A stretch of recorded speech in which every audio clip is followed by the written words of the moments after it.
Selectmen. Board of Selectmen meeting Tuesday, May 22nd, 2018. As for roll call, Kevin McCarthy here. Diane Kennedy here. Paul Schubert here. How are you? Jack Kennedy here. Steve Gomer, here. Anyone wishes to join us for the Pledge of Allegiance, you may do so. You join the joint. Sure. I pledge allegiance to the flag of the United States of America and to the republic for which it stands, one nation, under God, indivisible, with liberty and justice for all. I would ask for a motion to enter executive session for the following two exemptions. Exemption number one, to discuss the reputation, character, physical condition, or mental health rather than professional competence of an individual, or discuss the discipline or dismissal of, or complaints or charges against a public officer, employee, staff member, or individual. The board will discuss the reputation, character, physical condition, or mental health rather than professional competence of an individual in complaints against a public officer, employee, staff member, or individual. In addition, for executive session exemption number 3, to discuss strategy with respect to collective bargaining or litigation if an opening meeting may have a detrimental effect to the bargaining or litigation purposes of the public body, and the chair so declares, and I do declare that it will. The board will discuss proposed settlement for workers' compensation. Is there a motion? So moved. Is there a second? Ask for a roll call vote, please. Kevin McCarthy, aye. Diane Kennedy, aye. Paul Schubert, aye. Jack Kennedy, aye. Steve Gomer, aye. We can clear the room. And on to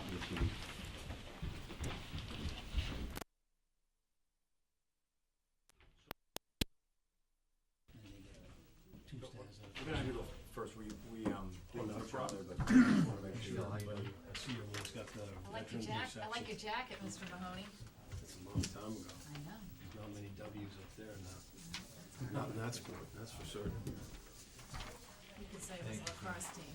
Yeah, they had a good run.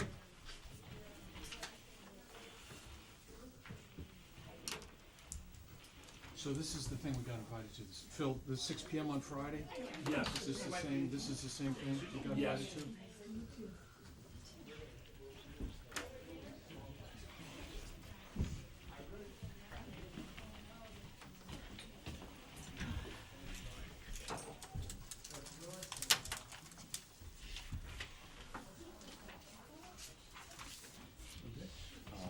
public comment, item on the agenda. If you can, just come on over. We didn't get you on the agenda. No issue. Realizing that it's very soon, so, this is about Memorial Day week, pretty much. There's a Cohasset Veterans Reception at the Historical Society, Friday, May 25th, 6 to 8 p.m., 106 South Main Street. That's the old, library. Go ahead. This is just some specific times. I know we've talked about them leading up to this date, but the week is finally upon us. It's been a very busy last week, especially with everything falling into place. Support from the town has been tremendous. This week I had over 50 volunteers from the school and from the community helping us decorate the graves of veterans in Cohasset cemeteries, and also helping us and the Sons of the American Legion construct the healing field down the harbor, which I know if you've driven through there, you've all seen it's up and it's beautiful, and all the state flags are assembled. So we're rolling into the actual events of Memorial Day, or Memorial Days, if you will. Friday the 25th of May, as you mentioned, is the Veterans Reception at Cohasset Historical Society, 6 p.m. start, which all the selectmen are invited to, obviously. Saturday, 26th May, 1 p.m. Quick question, is that open to the town? Can they go? It is just Cohasset veterans. Okay. And invites, close to probably 400 invitations went out to all the veterans in town and other key personnel, which you would fall into. Saturday, the 26th of May at 1 p.m., dedication of Healing Field. And again, in all these events, Chairman Schubert, obviously the selectmen are built into being part of the formal program. It's up to you who's doing it or whatever, but there will be a block in each one of these events for the selectmen to participate. So again, that's 1 p.m. dedication of the Healing Field, reception after. Monday, the 28th of May, I just listed some key times for the parade. 7 o'clock, there is a breakfast served at the Legion. 8 o'clock, the parade forms up, and we step off at probably 8:15. 10:45 is a popular time because that's when we make it to the music circus. A lot of the main parade jumps in there, the Rusty Skippers, Deer Hill Band, High School Band, Boy Scouts, Girl Scouts, etc. The parade really becomes a parade at that time. We leave the music circus probably around 11 o'clock or a little bit before that. The noon formal program, that's when we get back down to the harbor at noontime. For townspeople, probably the peak viewing hours, if you will, is 11 to 12 from the common to the harbor. That's when it is busiest, and that's when we're coming through the center of town. Oh, good weather? That's in the works. Well, One of the, those. the flags look great. I mean, it's, you drive down and you kind of go by them and you realize there's a lot of members of town that served.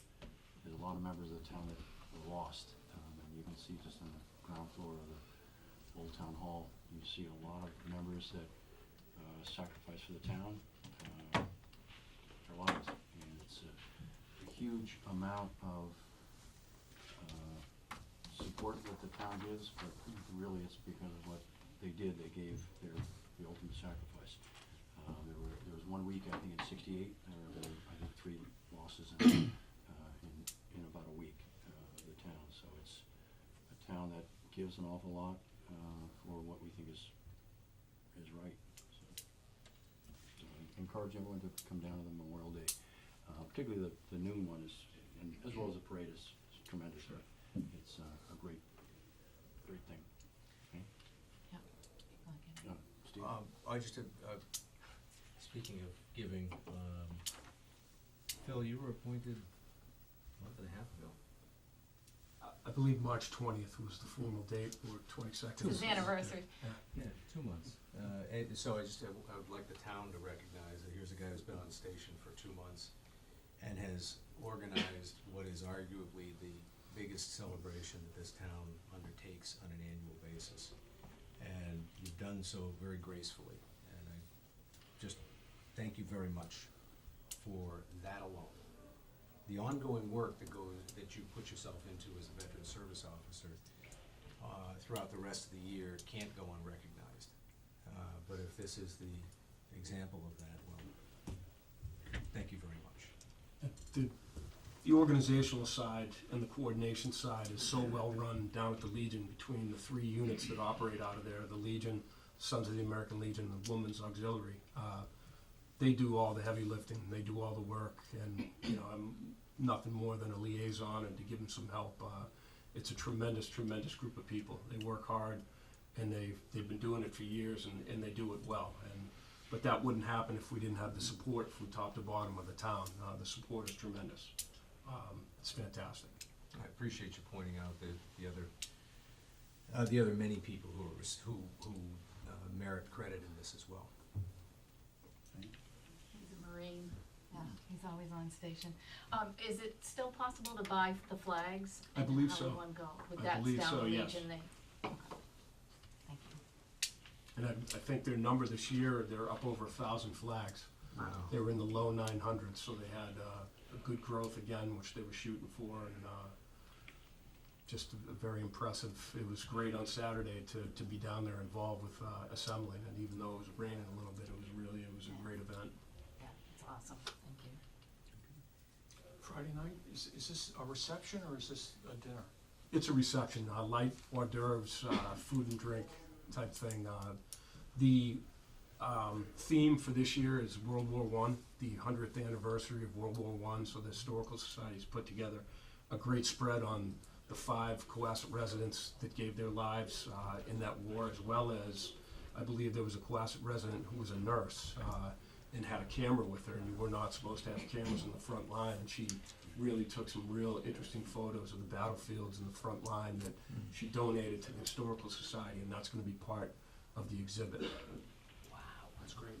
If you look at a lot of the photos from World War I are after the fact. A lot of them are not during the battle because they censored and prevented photography during the war. So see It's- the desolate landscapes afterwards. I've been the last 2 years, I missed 1 year, they do a tremendous job. Vietnam was one of the themes 1 year, it was outstanding. But the Historical Society does a great job, and it's a real nice gesture to the veterans, and it's nice to see the older and the younger veterans get together in an environment like that.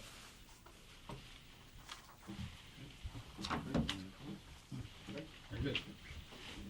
Thank you, Phil. Good luck. Thank you. Thank you, Phil. thank you for all the See you support. over the weekend. Next up is board reorganization. With election, we have a board reorganization. And we'll start off with their nominations for chairman. I nominate Diane Kennedy. Second. They don't need a second. Oh. No. Any others? All in favor? volunteers take one step back. Are you willing to? Yeah, I don't know if I'm prepared for tonight, but we'll Okay. make it work. All in favor? Aye. Aye. I have to withstand, No, you don't. I do have to abstain. Oh, you're not very, that's right, you're not, it's not a tiebreaker. It's a substantial pay increase this year. It actually is, it's 50%, which is why I had to abstain. 50% of a low number is still. It's going up to 93 cents a day. The rest of us get 78. So, now I would be seeking, nominations for vice chairman. I nominate Kevin McCarthy. Is there, no, we don't need a second. Is there any other nominations? Okay. Not hearing any, I'll put it to a vote. All those in favor? Aye. Aye. Aye. I can vote for You can myself vote on for this yourself one. on this one, So because I there's go no aye. financial. Make it unanimous. So I was, Tracy, if the minutes can reflect that I was the top vote getter for the Yes. evening. That's the one We're gonna start time this off between good, right? us. Okay, yeah, is anybody interested in being the clerk, which is something that I've been doing, which is really simply, reviewing the minutes. If no one wants to do it, it can just be absorbed between Kevin and myself, but, okay.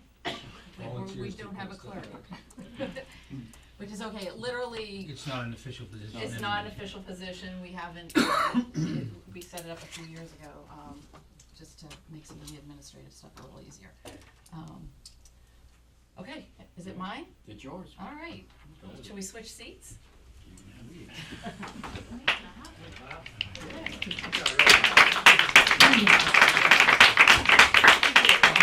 Get through this, 'cause I had no preparation here. Oh, This is the first test. This is easy, so okay. the first one, the license. Got it. plate, so- All right, I'm a little rusty, it's been a few years. Okay, so we're gonna, head to licenses, permits, and events, and the first one up is the Cohasset High School pre-prom red carpet event. And if there's anyone here representing the red carpet event, come on down. So,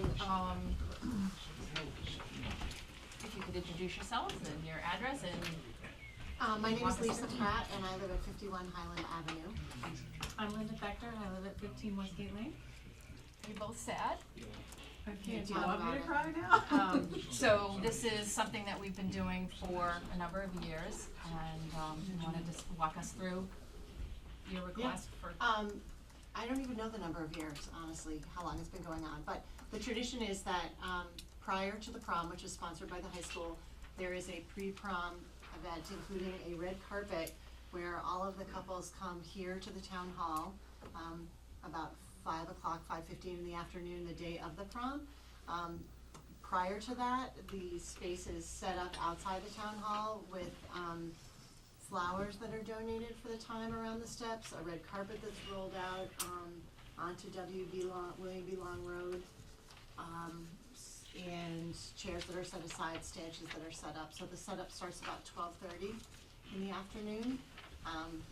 The road closing would happen shortly after that by 2:30 in the afternoon. I don't know what your timing was, is there any, jump in if I've misstated. No, we're working with the police about the road closings, Right. for William B. Long and then much later on Highland. Yeah, they would bring barricades over that would, be at the end of William B. Long Road and then at either side on Highland Avenue, kind of a little down past the church. And then on the other side, leaving the entranceway to the town hall parking lot open, so it'd be just inside of that. So it'd still be egress in and out of the town hall parking lot. The event is, sponsored by parents. It's put together and sponsored and, supported by parents. It runs from about, 5:15 or so to 6:15, 6:30.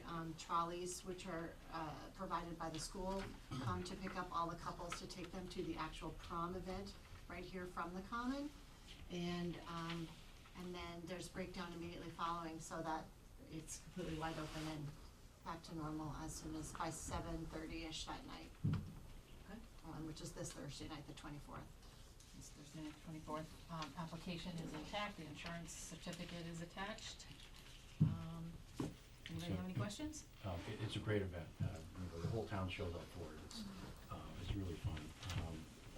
Some of that is to prevent the kids from partying elsewhere, which I think has a lot of parents worried. And when this is done like the way it's done, it just makes it a heck of a lot safer for all the kids that are out there. So this is a huge, well-attended, fun, exciting event, and it's when my two sons went through, it was just a great event. So thanks for doing it again. Thank you. Thank you. I just wanna be a part of an event in the spring without snow or rain. We cannot promise you that. Oh, I know. And Bill's event, once it's approved, it's gonna be beautiful weather too. It's like design. Great, thank you. All right, any other questions from the board? No, good luck. Okay, Thank you so always much. fun. So make a motion to approve the Cohasset High School pre-prom red carpet event in the stated times. Thursday, May 24th, from, pretty much from noon to 7 p.m. All those in favor? Need a second. Oh, I need a second. Okay. Second. All those in favor? Aye. Great. Thank Good you. luck. Thank you so Good luck. much, everybody. Thank you. Next up is the triathlon and kids triathlon. Bye, Bill. I'll talk to you tomorrow.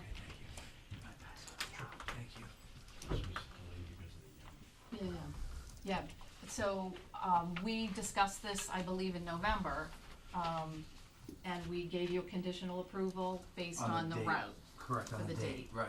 Okay. But now the swim course So- has changed. Yep, You have to swim across the bridge.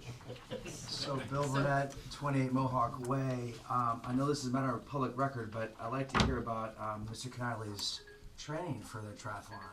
Go. We'll talk about that later. I'm in. You're in, he's some in. help. He's in, Don't he's you in. have the agent in the wheelchair? So we do have representation on the board in the triathlon, which is great. So here's the deal. The purpose of this meeting is to come forward as far as what's our plan with the bridge being not in place. So let me take you through how this is going to work, okay, specifically with the adult triathlon. Does that work for you? great. Okay. So the way it'll work, leaving Sandy Beach, we will go up Nichols Road, all in a one-way direction up to Nichols. As you see on the map, we'll then make a left on Jerusalem. Come up to Main Street, make a left on Main Street. Then make a left onto Beach Street, and then continue on the normal course. So it's a 1 mile detour. I should mention that I've met with police and with fire in the last week, and both they're represented here tonight, which is great. Thank you for the chiefs for being here, but both are on board with this plan. So that's the bike route. We're just simply going around the little harbor, going back on the normal course. Just, let me just make sure I understand this. So that you're gonna turn around, so you're gonna get to here and then come back, is that right? No, I'm sorry. This is just what you're seeing is just the beginning of the course. I see, all right. So what you'll see then is you're coming around down, you're going to go down Beach Street, make a left on Atlantic, and just carry on through the normal 13-mile course. Got I'm it. just showing you how we're detouring Jump over the bridge. people around the. Take a right on Atlantic and Yeah. I think right, right. Thank you, sir. Thank you, sir. A right on. Remember the bridge, okay. And then do the regular course through North Situate, down Main Correct. Street, and then come down come in right into the Hull beach. Street and right down. Perfect. Okay. Right? Are we good so Good. far? Yes, got Okay. it. Then, if you go to the next page for me, going to the run course. So everyone's now they've dropped off their bikes at the beach. Now the run course will be super simple. It's an out and back course going down just before Linden Drive and back. So Linden Drive residents will not be impacted by this at all. They'll be able to get out of Linden Drive. Then go back to the beach. We have worked. Our assistant race director Christian Cunny and I have worked out a plan on page 3. You see, you'll see some extra cones on the road to channel the athletes in an appropriate way. So, Quick question for you. This page shows you running to what looks to be the Forest Ave, Atlantic Ave intersection. it's going right before Linden. Correct. In this case, it does say, you're right. In this diagram, it does say Forest, but we're turning around right at Linden Drive. So the end point is actually here. Correct. Okay. Yeah. That's a good pickup. Okay. It's gonna be interesting. So your bikes going one way and runners potentially going the other way, huh? Going back and forth, exactly, yeah. So just, I guess, just a couple things that I would like the chiefs maybe to weigh in on is, so we're gonna have to close off what roads and approximately for how long? From Atlantic Ave from Sandy Beach out to Jerusalem, and then parts of Jerusalem down to Linden. It's Okay, probably gonna be close for the better part of an hour and a half okay. with no traffic. It's just gonna be too tight because we're gonna have runners and bikers. What do you think that hour and a half window is gonna be on the clock? Depends on when the race kicks off, but probably till, say 7 to 9. Okay. Is that reasonable, Bill? Yeah. And the RTF will also be impacted. We'll close till 11 a.m. You gonna do the car parking the same way over at the music circus? But and here's a big thing. Christian and I are gonna do a lot more work on the leaflets of residents, right? So that, as Chief mentioned, the residents from Linden Drive, anyone who lives on Jerusalem Road, between Linden and the beach, will be impacted. Yep. So we're gonna leaflet. We're gonna communicate to them what the impact will be in the specific times. Yeah, and the cul-de-sacs off of that. Yeah, of course, Right. of course, yeah, Right. yes, of course. So anyone impacted within those areas, we will communicate to them as well. I think it would be very helpful just to kind of do a best guess, and tell me if you think this is wrong, but a best guess estimate, we anticipate the bike or the swim, the swim will be done at such and such a time. People will start getting on their bikes at approximately, it'll be running up the following roads approximately, and then the run begins, and just have that as a press release, just so that, maybe in the Mariner, they can sometimes giving information to people locks you in a little bit, but at the same time, I think if people had an understanding that, at 8 o'clock in the morning, I'm gonna start seeing bikes flying by, or whatever that is, I think it would just be general good guidance to the neighbors. That's correct. But the message to the community, and Chief Quigley can expand on this, is that if there's an emergency, we'll be fine. Right. I mean, if there's a problem, we'll be able to attend to that resident or whatever the issue might be, right? I don't know if there's any more comment on that, but Yeah, It's- absolutely. right. It's more just so people can plan accordingly, their days. Yeah. You have a circumstance that you're dealing with that was unplanned but not necessarily unexpected. Expecting that this construction project would be right on the screws with respect to timing. Unfortunately, we had a late winter and now it is what it is. You've always been accommodating with respect to communication with town residents. And I think what the chairman's pointing out is that this year in particular is a time to redouble those efforts. Oh, Okay? for sure. Again, for sure. we'll partner in any way that will help. We'll right? work, yeah, Use we'll the work. town's Facebook page, even if you wanna do something on the 4.3 TV, we'll Yeah. help with any of that, you know. Great, So just let me know what we can do. great. The board have any other questions? No? Okay. Hope for good weather. The good weather, exactly, good weather. No Yeah. snow. It'll be great. Yeah. So that's all the update. That's a key update, Chairman, for as far as the triathlon. The date's been approved. I guess now you need to approve the event itself at this point. So is there a motion to approve the Cohasset Triathlon for June 24th, 2018 with the New route. yeah, the route, that's the word. With the routes as presented? So moved. Second? Second. All those in favor? Aye. Aye. Great. Thank you. So the next topic, and this should hopefully be brief as well, is the kids triathlon. Everything is on course. But the key decision, if you help me with this, is that the date that was approved was July the 14th. July the 14th, a Saturday of this year. Due to some scheduling conflicts, my hope is that the board will approve July 7th. Now, this has been already vetted through the Cohasset Swim Center. It's all, that date works for them. So basically, we're moving it one Saturday before. There was an error made, if you will, with the date that I picked. So I'm hopeful we can move it one Saturday before on July the 7th. Has that been discussed with the Yeah, so police, fire, and yeah. you said that's gone through all the, Correct, and group and that also meets on this. correct, and also the biggest one was the swim center itself, like that parking lot. Right. So And they're okay with it? yes, correct. The one area I need to, I'll be honest with you, that I need to just get final confirmation on is the school parking lot. Just be able to going through that, the Deer Hill, but that hasn't been an issue in the last couple of years, so I think we should be okay. The school was out there. Dear The school's out. It's July this exactly. So my hope, what I'm asking for the board to vote is on a final approval of the kids triathlon on July the 7th. And should we make a contingent on the parking lot issue? just Yes.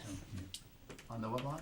On the parking lot, Yeah, it should be parking lot contingent access. that you could resolve the parking lot issue, right? Oh yeah, That you the get high all school. your Yes, permission. correct. Yeah, Deer Hill. Yeah. Yeah, personally, I think that weekend, it might just be better. In general, because it's a holiday weekend, I think a lot of people, it's gonna bring some people into town, but I think a lot of And people. prior to this meeting, I pulled our entire database, and everyone is going towards the 7th versus the 14th. So it's a better date for most of the families. It's 14th is Bastille Day anyway, so. that's a Oh, I big- didn't realize that. Well, there you go. That's it. That must be it. And where is it? It starts 8:45 a.m.? 8:45 on the 7th. Yeah. I'll be at work by then, so. And you'll get all the notifications in the mailboxes like you always. Yes, I will, and yes, in Fair Oaks. In the other neighboring communities. The neighboring communities, yes, I will. Yeah. So, would somebody like to make a motion to approve, a revised date for the Cohasset Kids Triathlon to Saturday, July 7th, 2018? So moved. Second. Second, can we amend that with the subject to, Subject the to permission to parking lot use the Deer permission. Hill Yeah. parking lot? All those in favor? Aye. Great. Thank you. Have a great day, Bill. Thank you. Thank you. Good luck. Who's coordinating the volunteers for the adult tri? That guy in the back. Okay. Big smiley guy. No, that's not fair to him. Yeah. He and I are working together. We'll work together. Right. Thank you. Okay, I think Tracy's a transient vendor licenses? Oh, yeah, we just have to. Okay. Ominous, doesn't it? Yeah, that's. Trying to find that. Okay, so we have 3 transient vendor licenses. These are all for, ice cream and mobile carts. So the first one is a license for Ahmed, thanks, Alka something, DBA Zack's Ice Cream. It's for a mobile ice cream vending at Sandy Beach. The second is for Nona's Homemade Ice Cream Mobile Truck for a town, and the third is for Susan Franklin South Shore Refreshments LLC, DBA Dell's Lemonade, also transient vendor. What does this allow them to do? Sell Go anywhere in Sell town? out of a Sell. cart or a truck, Anywhere in town? anywhere in town. For a limited, for a calendar time? Is it like June first or September first or It's something from like that? Memorial Day to Labor Day. Is that on the license itself? Mhm. Yeah. It should be on there. Make a motion to approve the Yes. transient application for licenses for Zach's Ice Cream, known as Homemade Ice Cream, and Susan Franklin South Shore Refreshments LLC, doing business as Dell's Lemonade. Is there a second? So move, oh, that is motion, second. All those in favor? Aye. Aye. Sign those. We're gonna sign those, we'll move right on in the agenda. Next, we have an affordable housing appointment. So does somebody wanna come up from the housing authority? Present your appointment, or the appointment herself? That would be me, the appointee. So we have, a memo here from, Kathy Nothnagel, who's the chair of the Cohasset Housing Authority, requesting that, well, basically, the Cohasset Housing Authority representative appointee to the Affordable Housing Steering Committee, Donna McGee, has submitted her resignation. At the last board meeting of the Cohasset Housing Authority, the board authorized Susan Sardina to apply to fill the remainder of Donna's term. We have her application, and so we need to, take a vote and appoint her to the, Affordable Housing Committee as the Housing Authority rep. And if you wanna introduce yourself and just give us a little bit of information? Susan Sardina, 271 South Main Street, on the route, I think the new route as well as the old route for the tribe, so it's always fun to see the folks go by. We've been in town for about 13 years, and within about a year, I came onto the Housing Authority. And my parents had been elderly and were very appreciative of housing opportunities that were available for them. And so I was very committed to going on to that, and have been committed for many years to the idea of providing affordable housing to people in need in this town and in all towns throughout the Commonwealth. Thank you. And all sizes and shapes in terms of single family, duplexes, whatever. So I think there's a lot of opportunity that we can be exploring. And you also represent housing on CPC. I'm also on CPC with your esteemed chair. And are you able to stay later this evening to hear the affordable housing presentation? I'm for the duration. Alrighty. Board have any questions? None. Thank you for stepping up. Thank you for doing this. Absolutely. It's important. I'd like a motion to appoint Susan Sardina as the representative to the Affordable Housing Steering Committee from the Housing Authority. So move. Second. All those in favor? Aye. Aye. Great, congratulations. Thank you, Susan. Thank you. Next, we have an appointment for Open Space and Recreation for Chuck Peterson. Is he in the audience? Okay. This was submitted by the chairman of the, or it was requested by the chairman of the Open Space Committee. Fill that complete application. Okay. So Mr. Peterson lives at 464 Beechwood Street. He's requesting an appointment to the Open Space Committee. Make a motion, we recommend approval and appointment of Charles Peterson to the Open Space Committee. So moved. Second. All those in favor? Aye. Aye. Aye. Chris, can you, where is the Open Space Committee in terms of their progress? They're closing in on being done. One of the challenges has been they've had real trouble getting to quorum. There's a number of people who have been unable for a variety of reasons to attend, which is the reason that you keep seeing these appointments, because they're backfilling positions that either become vacant or to fill out quorum. Okay. But they are very close. They've actually made a tremendous amount of progress. In fact, I expect, hopefully, maybe not June, but sometime this summer for them to come in and make the presentation, because the board has to get the report of the open space committee before it can be filed.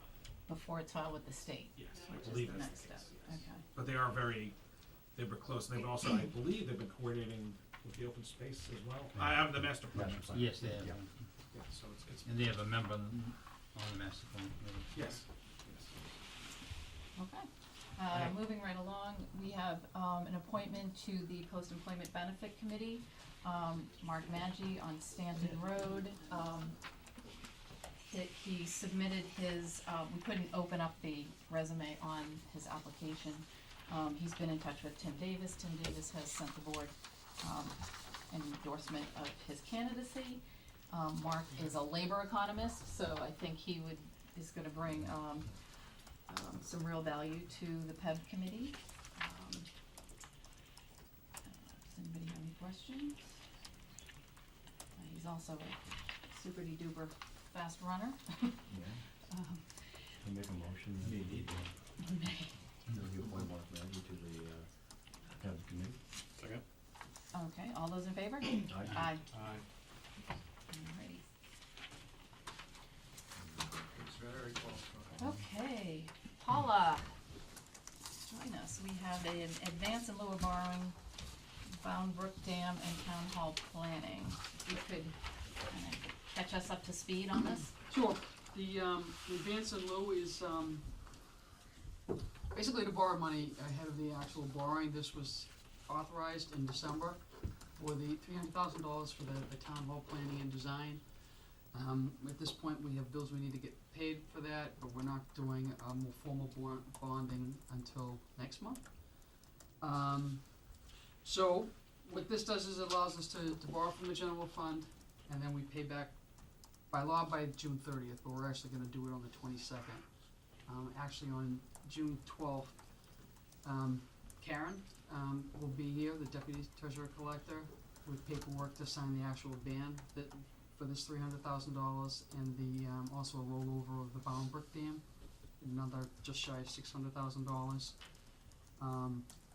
So we're gonna go out for bid on that on the 5th, and we'll sign the paperwork hopefully on June 12th, and then we'll get the money on June 22nd and pay back the advance we're given tonight. So that's how it works. On the Bound Brook piece, the 600,000, where would that put us against the authorization? I think we borrowed all of it. That would be the completion. I think that's all it is. Cause it's the 190 and the additional 400, so I think that's the end of it. Okay. And that in turn is part, that's to be permanently financed by June 22nd. Not permanently, it'd be another note. It'd be it won't be a bond at that point. It'll be another note. It's a little on the small side for a bond. Yeah, it You is. really gotta get over $1 million. So depending on what else happens next year, cause we'll ban it for 1 year. Usually in June, we'll make decisions about whether we ban or bond. And how much of the principal are we retiring on a ban? None at this point. Next So- year we definitely will need to, but this year we do not have to. So there are no bans outstanding, is that the way? There is, and it's coming up June 22nd, and so that we're gonna roll it over for 1 more Got it. year and put this one with it. So it'll bring it up to almost $1 million. So at the moment, we're servicing interest. Right. But next year, Bond Brook will have to do a pay down. And depending on what happens next year, maybe we'll bond it all together. We need a bond bank. Some states. Any other questions on that, or okay signing? Yep, so, I'll ask for a motion to approve an advance of funds in lieu of borrowing, in the amount of $300,000. So moved. Is there a second? Second. Okay, any questions? Okay, all those in favor? Aye. Aye.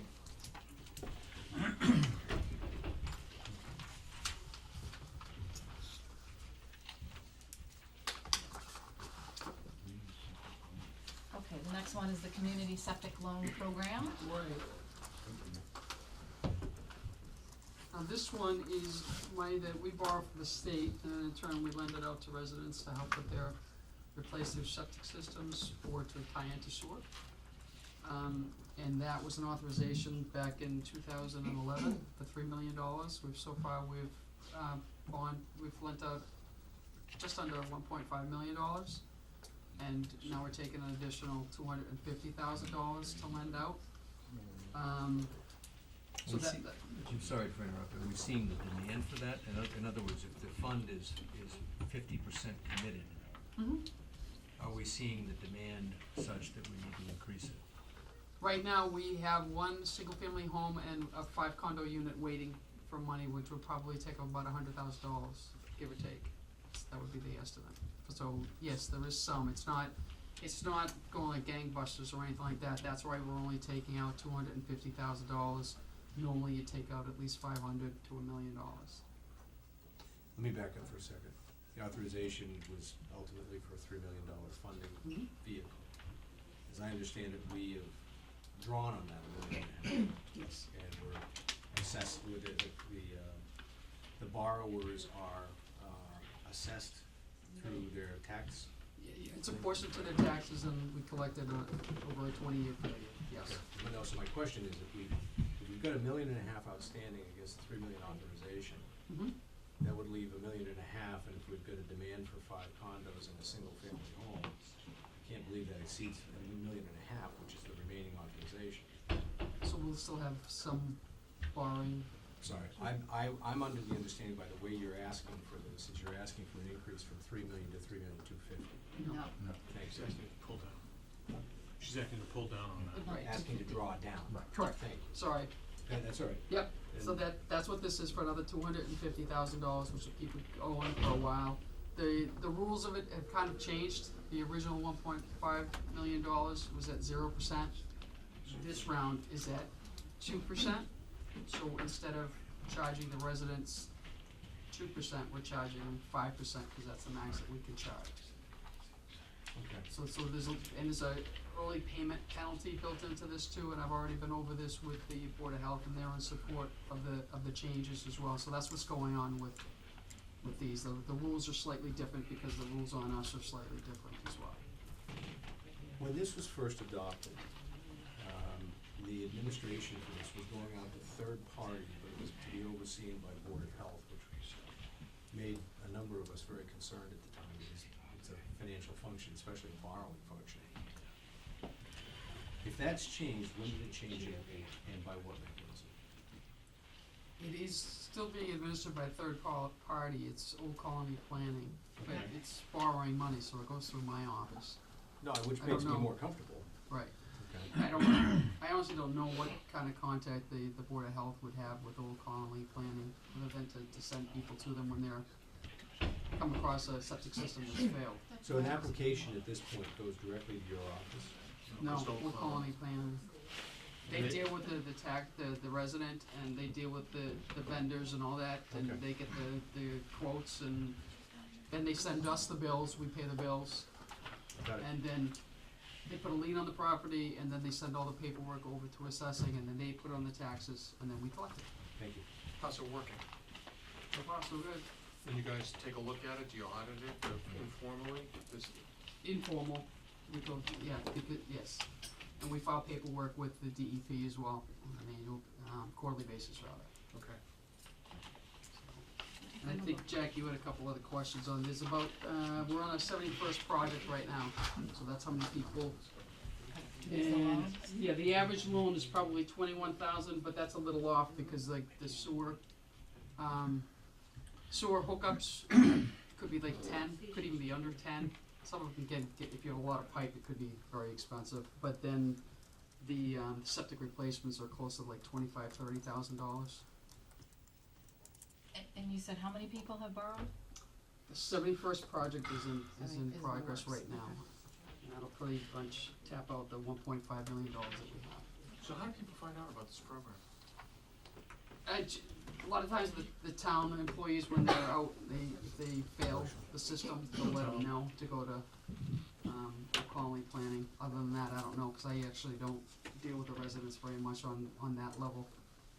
How long have we had this program? Since Two 11. 2011. 2011. With Little Harbor, cause I have a loan. Oh, so it started with Right. Little Harbor? Right, Through right. Old Colony. And the septic loans are 20 years. The sewer loans were actually shortening up to 10 years because they're that much less money. So is there a limit, did you say, on how much this fund can be, or $3 there is no million's limit? appropriated. Huh? The authorization, the max set out is $3 million. And where are we at now then, did you? We're at a half, and we're just adding 250,000 to that. So we're still under $1 million. 1.75. Yeah, We're we still at have one over and a $1 million half. left. Yeah. Well, we're at 1.5 million. That's been borrowed. With That this. includes Little Harbor and all that? Yes. They didn't eat up more than that. No. Or take Some more people than that. did, some people didn't. So Diane, do you send your Get into check that to in- Old Colony, or do you send No, it it's to the on my town? taxes. It's on Just my as- tax bill. It's like, it sounds like our road improvement program. I think we modeled it after that, didn't we? Just as an aside, this particular program, when it was first announced, was really it was announced for Little Harbor residents. In many cases, the sewer department's gonna have to blast through a ledge to run line to a particular house. The big change, which is very important to the town, is that it's available for septic system in Title V remediation. That's important because half the town is affected by that, and before this program, there was no support for it. And that's a pretty big deal. So a low-cost landed homeowner that has to go through a Title V remediation that's a benefit. What is the last thing you're expecting? Yes. You do need to take a vote too. Yep. You saw that in the packet. Oh, boy, okay. You remember those, Diane? Oh my goodness, oh, yeah, all right, I better do speed reading. Okay. Ready? It's actually the clerk of the board of the selectmen. We don't have one. Okay. Yeah, It's a fact though. She's playing two roles So, tonight. You guys wanna sign? yeah. Now in the role of clerk. Change the hat. I, the clerk of the Board of Selectmen of the town of Cohasset, Massachusetts, certify that at a meeting of the board held May 22nd, 2018, of which meeting all members of the board were duly notified and at which a quorum was present, the following vote was passed, all of which appears upon the official record of the board in my custody. Voted, 1, that the town shall issue a bond or bonds in an aggregated principal amount not to exceed $250,000, the bonds, pursuant to chapters 29C and 111 of the general laws, and a vote of the town passed April 30th, 2011, Article 15, which authorized a total borrowing of $3 million for Community Septic Management Loan Project, the project. 2, that in anticipation of the issuance of the bonds, the treasurer is authorized to issue an interim loan note or notes from time to time in an aggregated principal amount not to exceed $250,000. 3, that each bond or note shall be issued as a single registered security and sold to the Massachusetts Clean Water Trust, the trust, at a price determined pursuant to the financing agreement. 4, that the treasurer is authorized to determine the date, the form, the maximum interest rate, and the principal maturities of each bond and note, and to execute a financing agreement or agreements with the trust with respect to the sale of the bonds and notes, such date, form, and maturities, and the specific interest rate or rates of the bonds and notes to be approved by a majority of the Board of Selectmen and the treasurer and evidenced by their execution of the bonds or notes.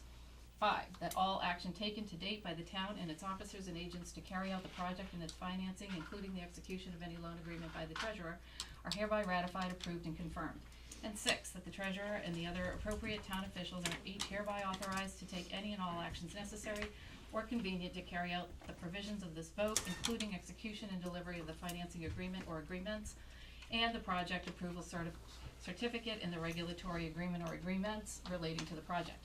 I further certify that the votes were taken at a meeting open to the public, that no vote was taken by secret ballot, that a notice stating the place, date, and time and agenda for the meeting, which agenda included the adoption of the above votes, was filed with the town clerk, and a copy thereof posted in a manner conspicuously visible to the public at all hours in or on the municipal building that the office of the town clerk is located, or, if applicable, in accordance with an alternative method of notice prescribed or approved by the Attorney General as set forth in 940 CMR 29.032B, at least 48 hours, not including Saturdays, Sundays, and legal holidays, prior to the time of the meeting, and remain so posted at the time of the meeting that no deliberations or decision in connection with the sale of the bonds or notes were taken in executive session, all in accordance with General Laws, Chapter 30A, subsections 18 to 25, as amended, dated May 22nd, 2018, clerk of the Board of Selectmen.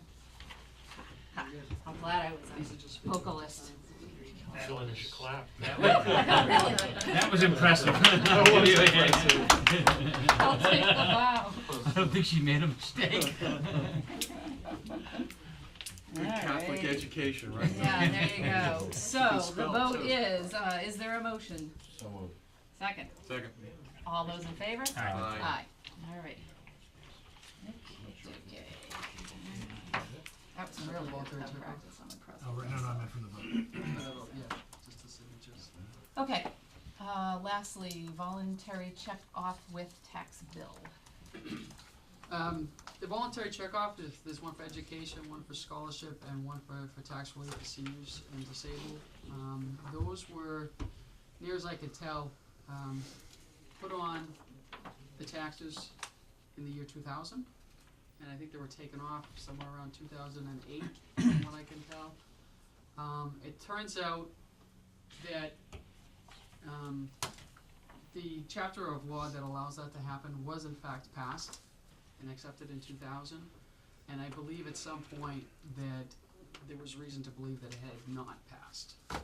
I think that's why it was taken off, so I'm gonna go ahead and put those back on. I just wanna make sure everybody's aware of that, because as far as I'm concerned, the law's been accepted, and we should be doing what that law states, which will require you folks to put together some committees to appropriate that money for the said purposes. And some of those appointments are like statutory. I think I'm on one of the committees, if you will, and superintendent's on one of the committees.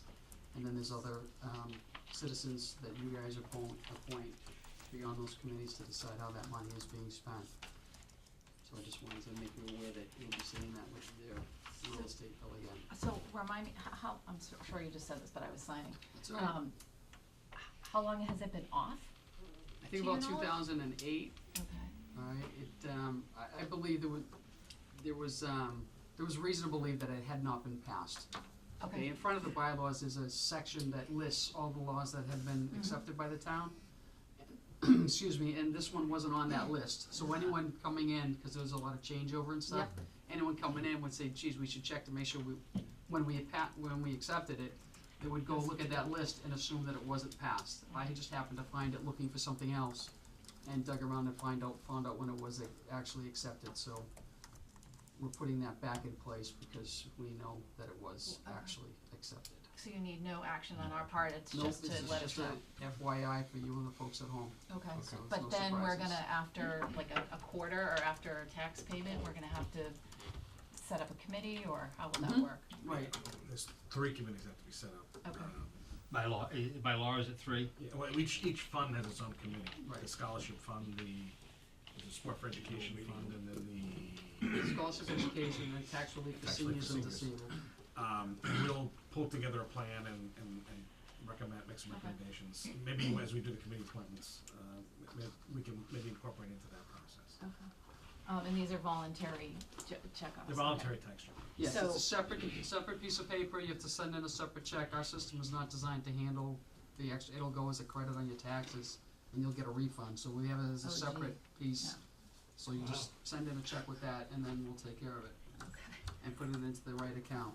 Oh, if you wanna know, I did have, There's actually money that's been sitting for a while. there is money in there, I have the balances right here. Scholarship fund is over $6,000 in it. Education fund has over $10,000 in it. And the tax relief for seniors and disabled has just under $5,500. So that's what you're looking at now. And scholarship, is that specified by law specifically to be, scholarships given to high school students, or? Yeah, it's resident and I think it said post-education, that they're enrolled in post-education for the following year. Okay. Alright, but that's all spelled out in the actual laws. I can get you those actual sections of law, that'll be, well, when we get to At the some point, when committee, we get to the we'll do point all where that. we're, looking at committee. Yep. So, I just saw a couple people with their hands raised, and one of the crazy things when I was last chair, I do want anybody that wants to speak and ask a question to come up and sit down and identify themselves, cause it's hard to manage people yelling from the audience. So if you have a question, please feel free to come up. Paul? Paul Pierce, 39 Old Coach Road, Chairman of Placid Elder Affairs. These are the accounts that we've had that have been dormant on our books, specifically for the seniors and disabled. And there's about 5,500 in the account. So we have had meetings with Paula, and we were unclear if the town had passed the law and implemented the law. Right. Because it was our view that we didn't want to continue the program that was discontinued back in 2008. So we wanted to be able to disperse the funds that we currently have and not continue the program. So we had talked to some folks on the other two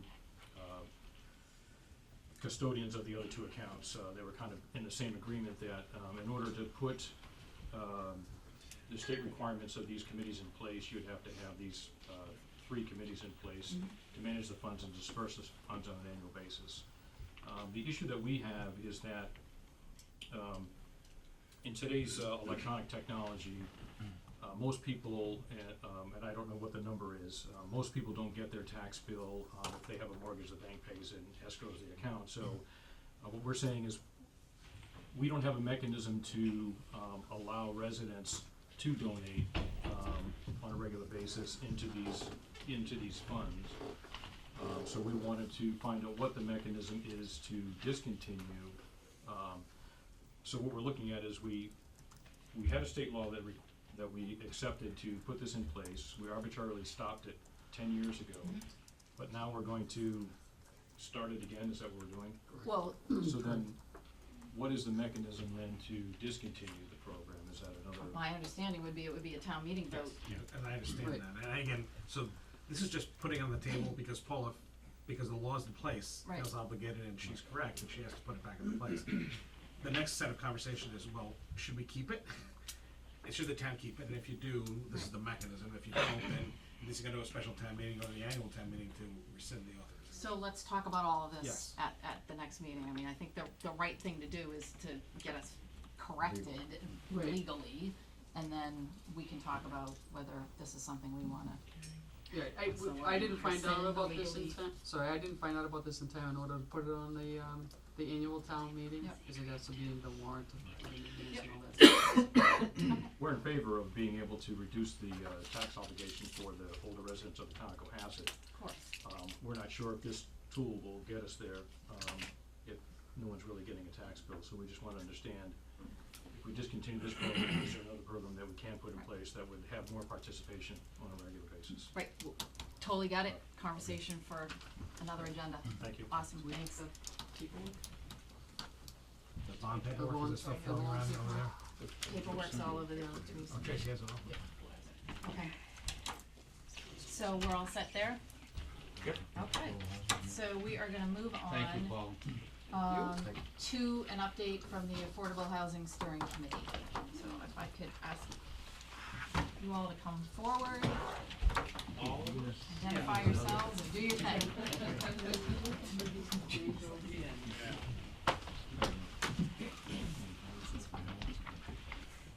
As, who's running are you running the show? Doing the PowerPoint? No. Oh, yeah. Are we gonna get a, See if it's still on. we're gonna get a PowerPoint? PowerPoint. Is that the PowerPoint we have in our package? It's always awkward for us though, cause You have to look back. you know, but we do have, We we guys have do have copies, right? printed slides, yeah. Well, isn't it?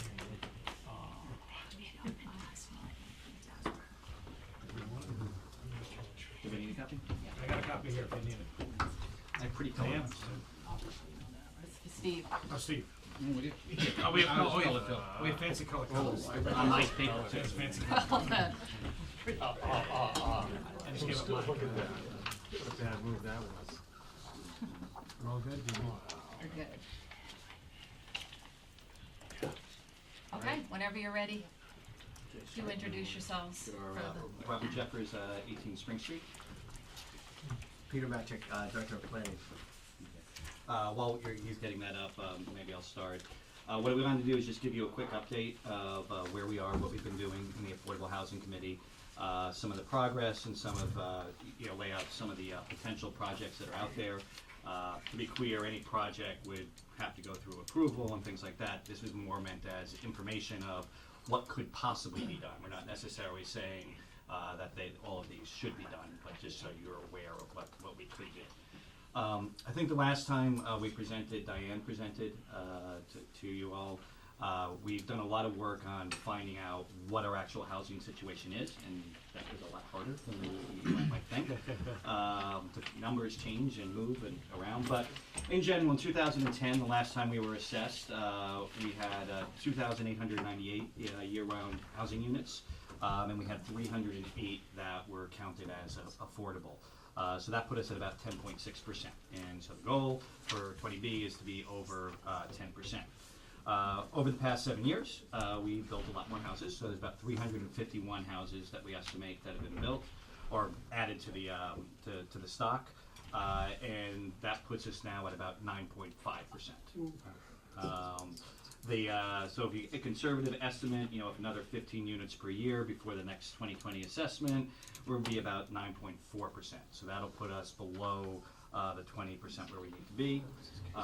In order to get to where we back over 10%, we would need at least 22 units to be put into the affordable housing stock.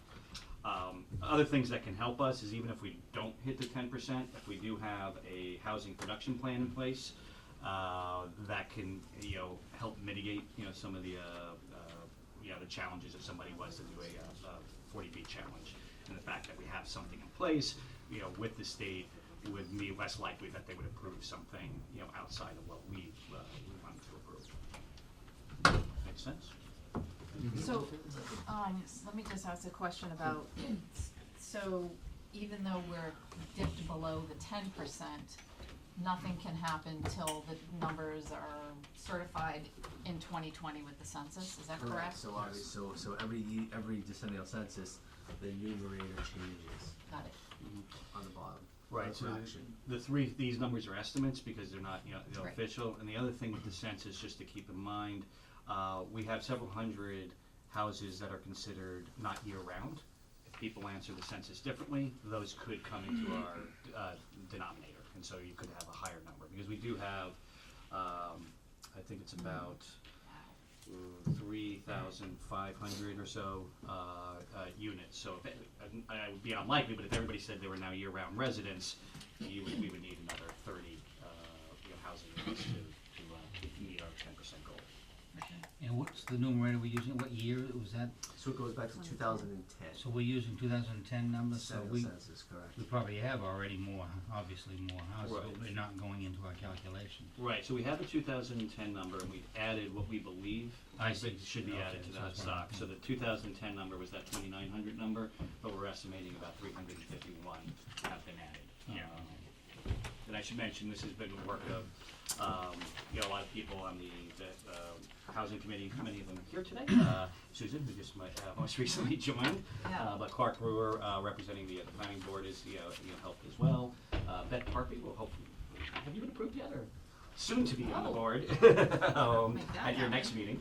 And Paul Kears as well, representing Elders Affairs is here today. But we've had several meetings and trying to get the best numbers possible. Good chop liver Jack.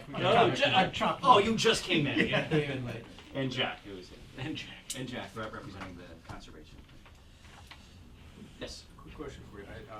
This is status as of now. Mhm. Are there existing proposals to add units to the current stock outside of any 40B proposal? So affordable housing units or?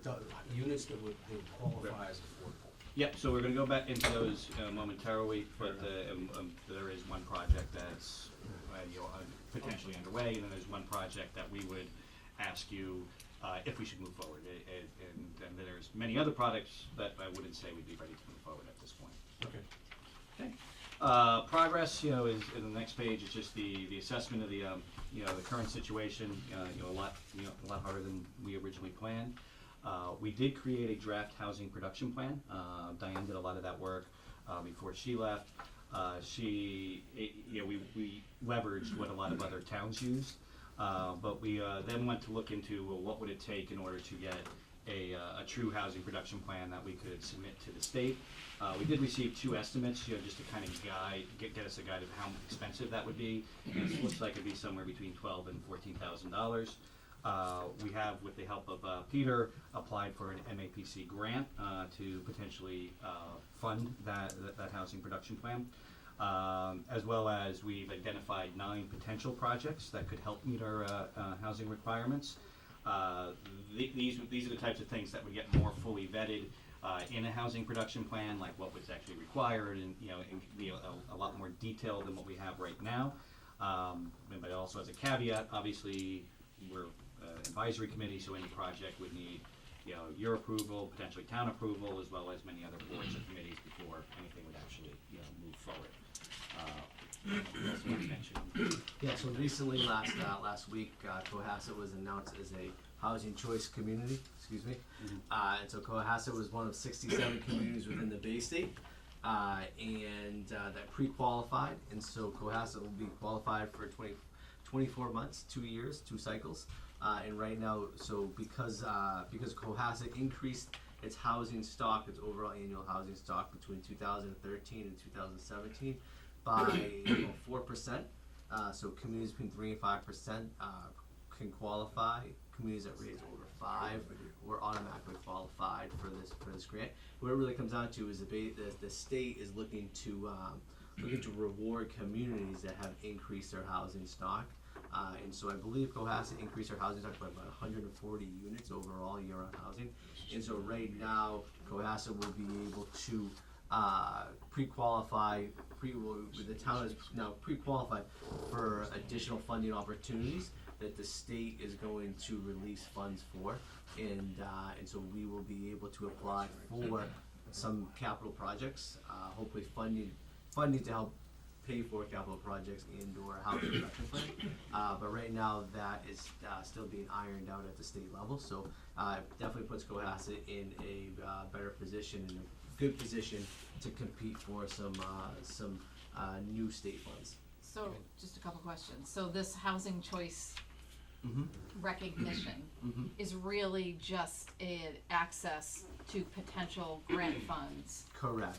Preferred access to some grant funds. And those grant funds, if approved by the legislature, theoretically would support efforts in housing? Or? Theoretically, yes, and capital projects, such as sidewalks, roadway maintenance, additional chapter 90 funds. Kind of master planning kind of Correct. things. Okay. Complete streets? Complete streets could be one item. I had actually a meeting on complete streets today, and I'll come back on another agenda for the board of selectmen and talk about that in the coming future. But yeah, all those typical, those planning items that we're talking about, housing production plans, affordable housing, additional units, to be added on to the supplemental list of, SHI units. And so, like I said, details are still being worked out, but the first thing, we qualified, that was the first step, and now we can, so we pre-qualified for additional state funds. Great. If you go to the next page, review of potential projects, we broke them down into 2 sections. There's really 2 ways that we can get affordable housing. One is, through the private sector. What's nice about that is a lot of times it doesn't cost us any money, and it's more used by incenting, developers to, with either, faster approvals or things like that. And there's no money out of the pocket for the town. The second page, which I'll go over in a second, looks more at like publicly owned land. The benefit there is we're not dependent on a developer, but there is obviously some cost or opportunity cost involved. The first item on the list, this is one that I know is being worked on and looking for approvals, and that's the Stop and Shop, 380 to 400 Chief Justice Highway. Right now, I believe the proposal has 25% of the units being affordable.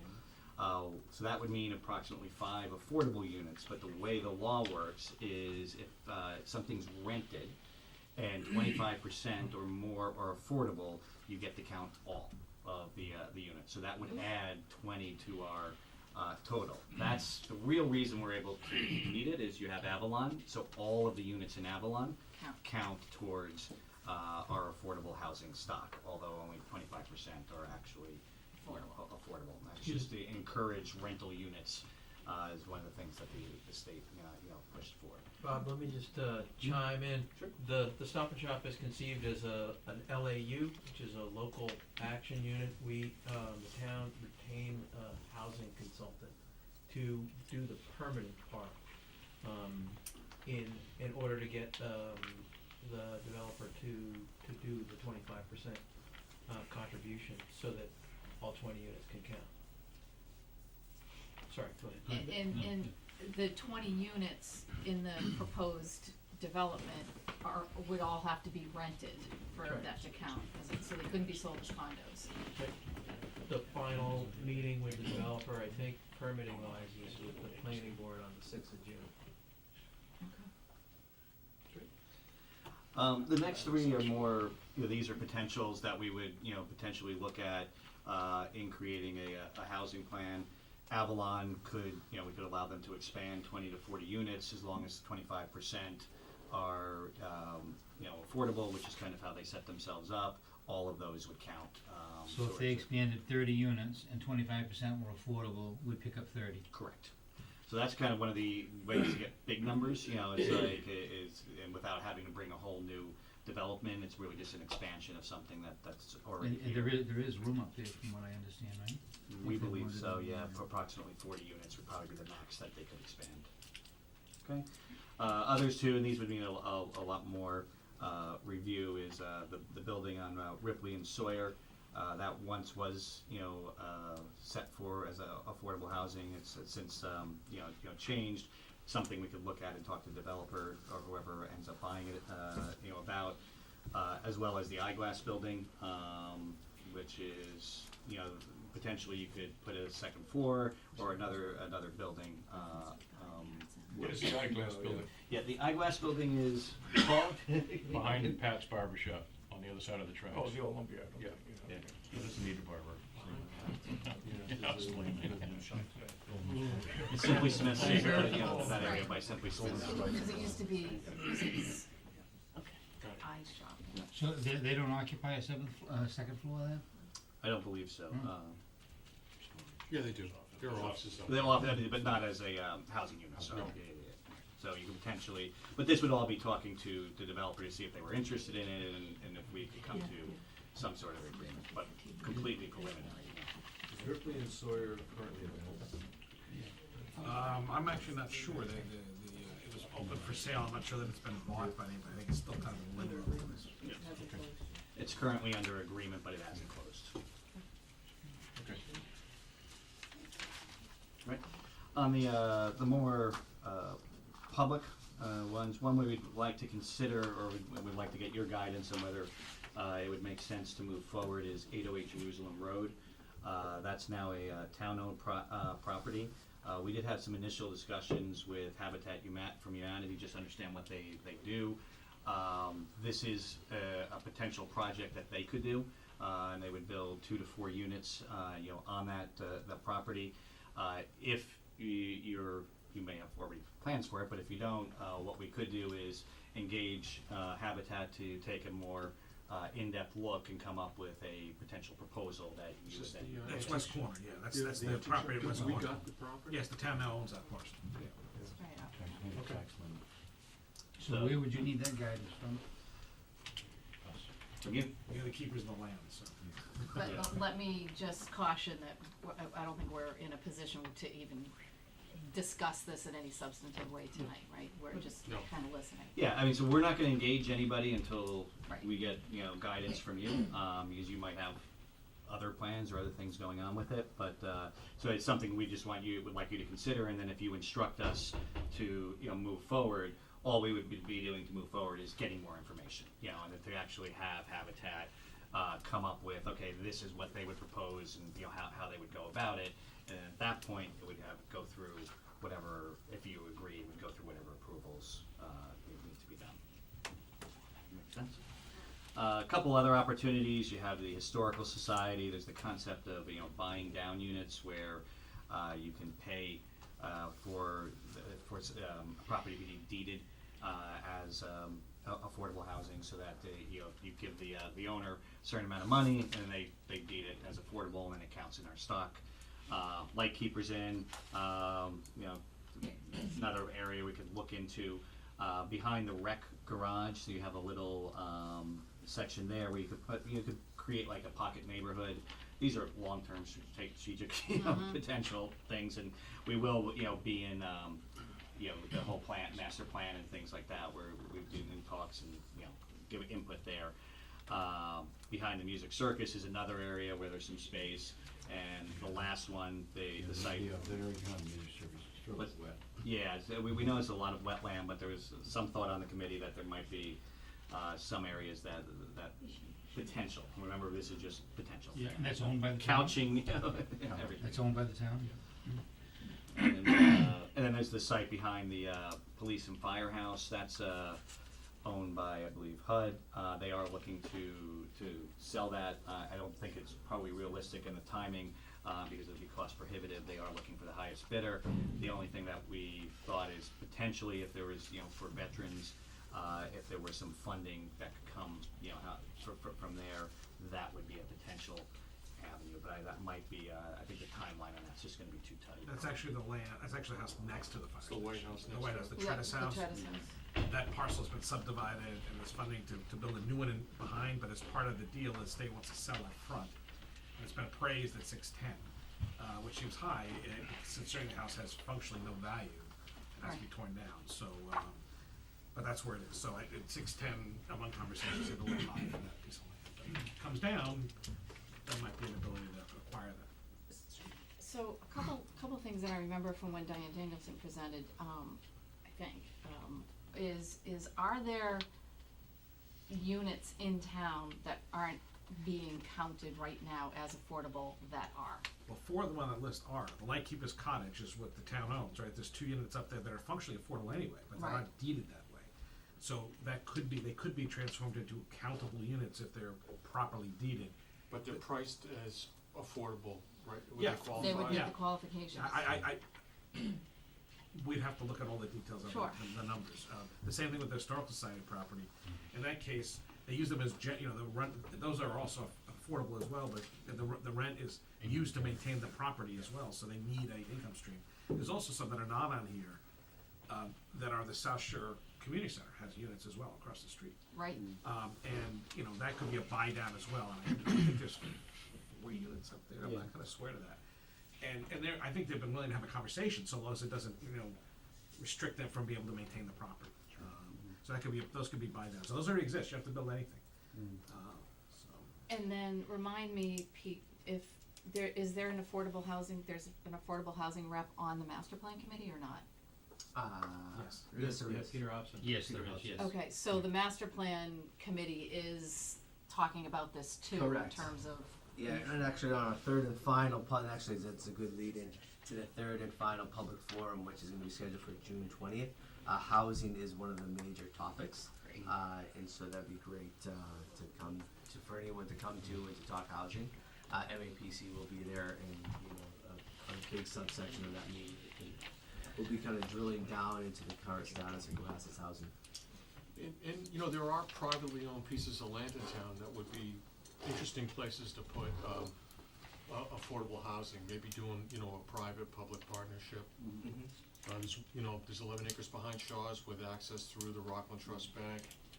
There's plenty of tools out there. Yeah. I think in obviously moving forward to get a housing production plan and to identify those tools, to identify those zoning changes is really the first step to move forward.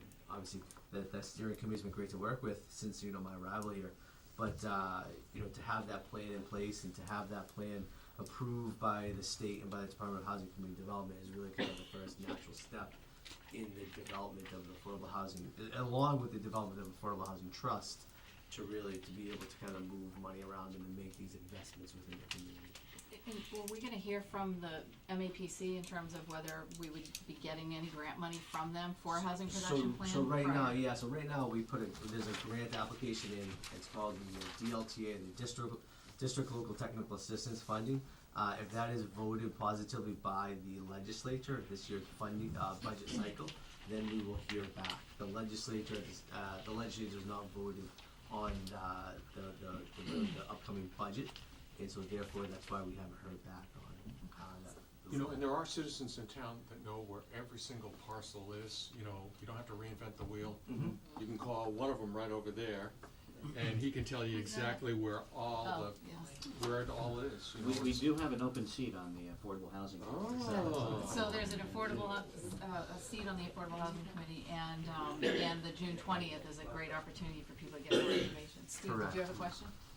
Before we move on to the next slide? It's probably better to bring it up at a future date. Okay. The other slides are really just I think in your packet are some pictures of the different places we spoke to.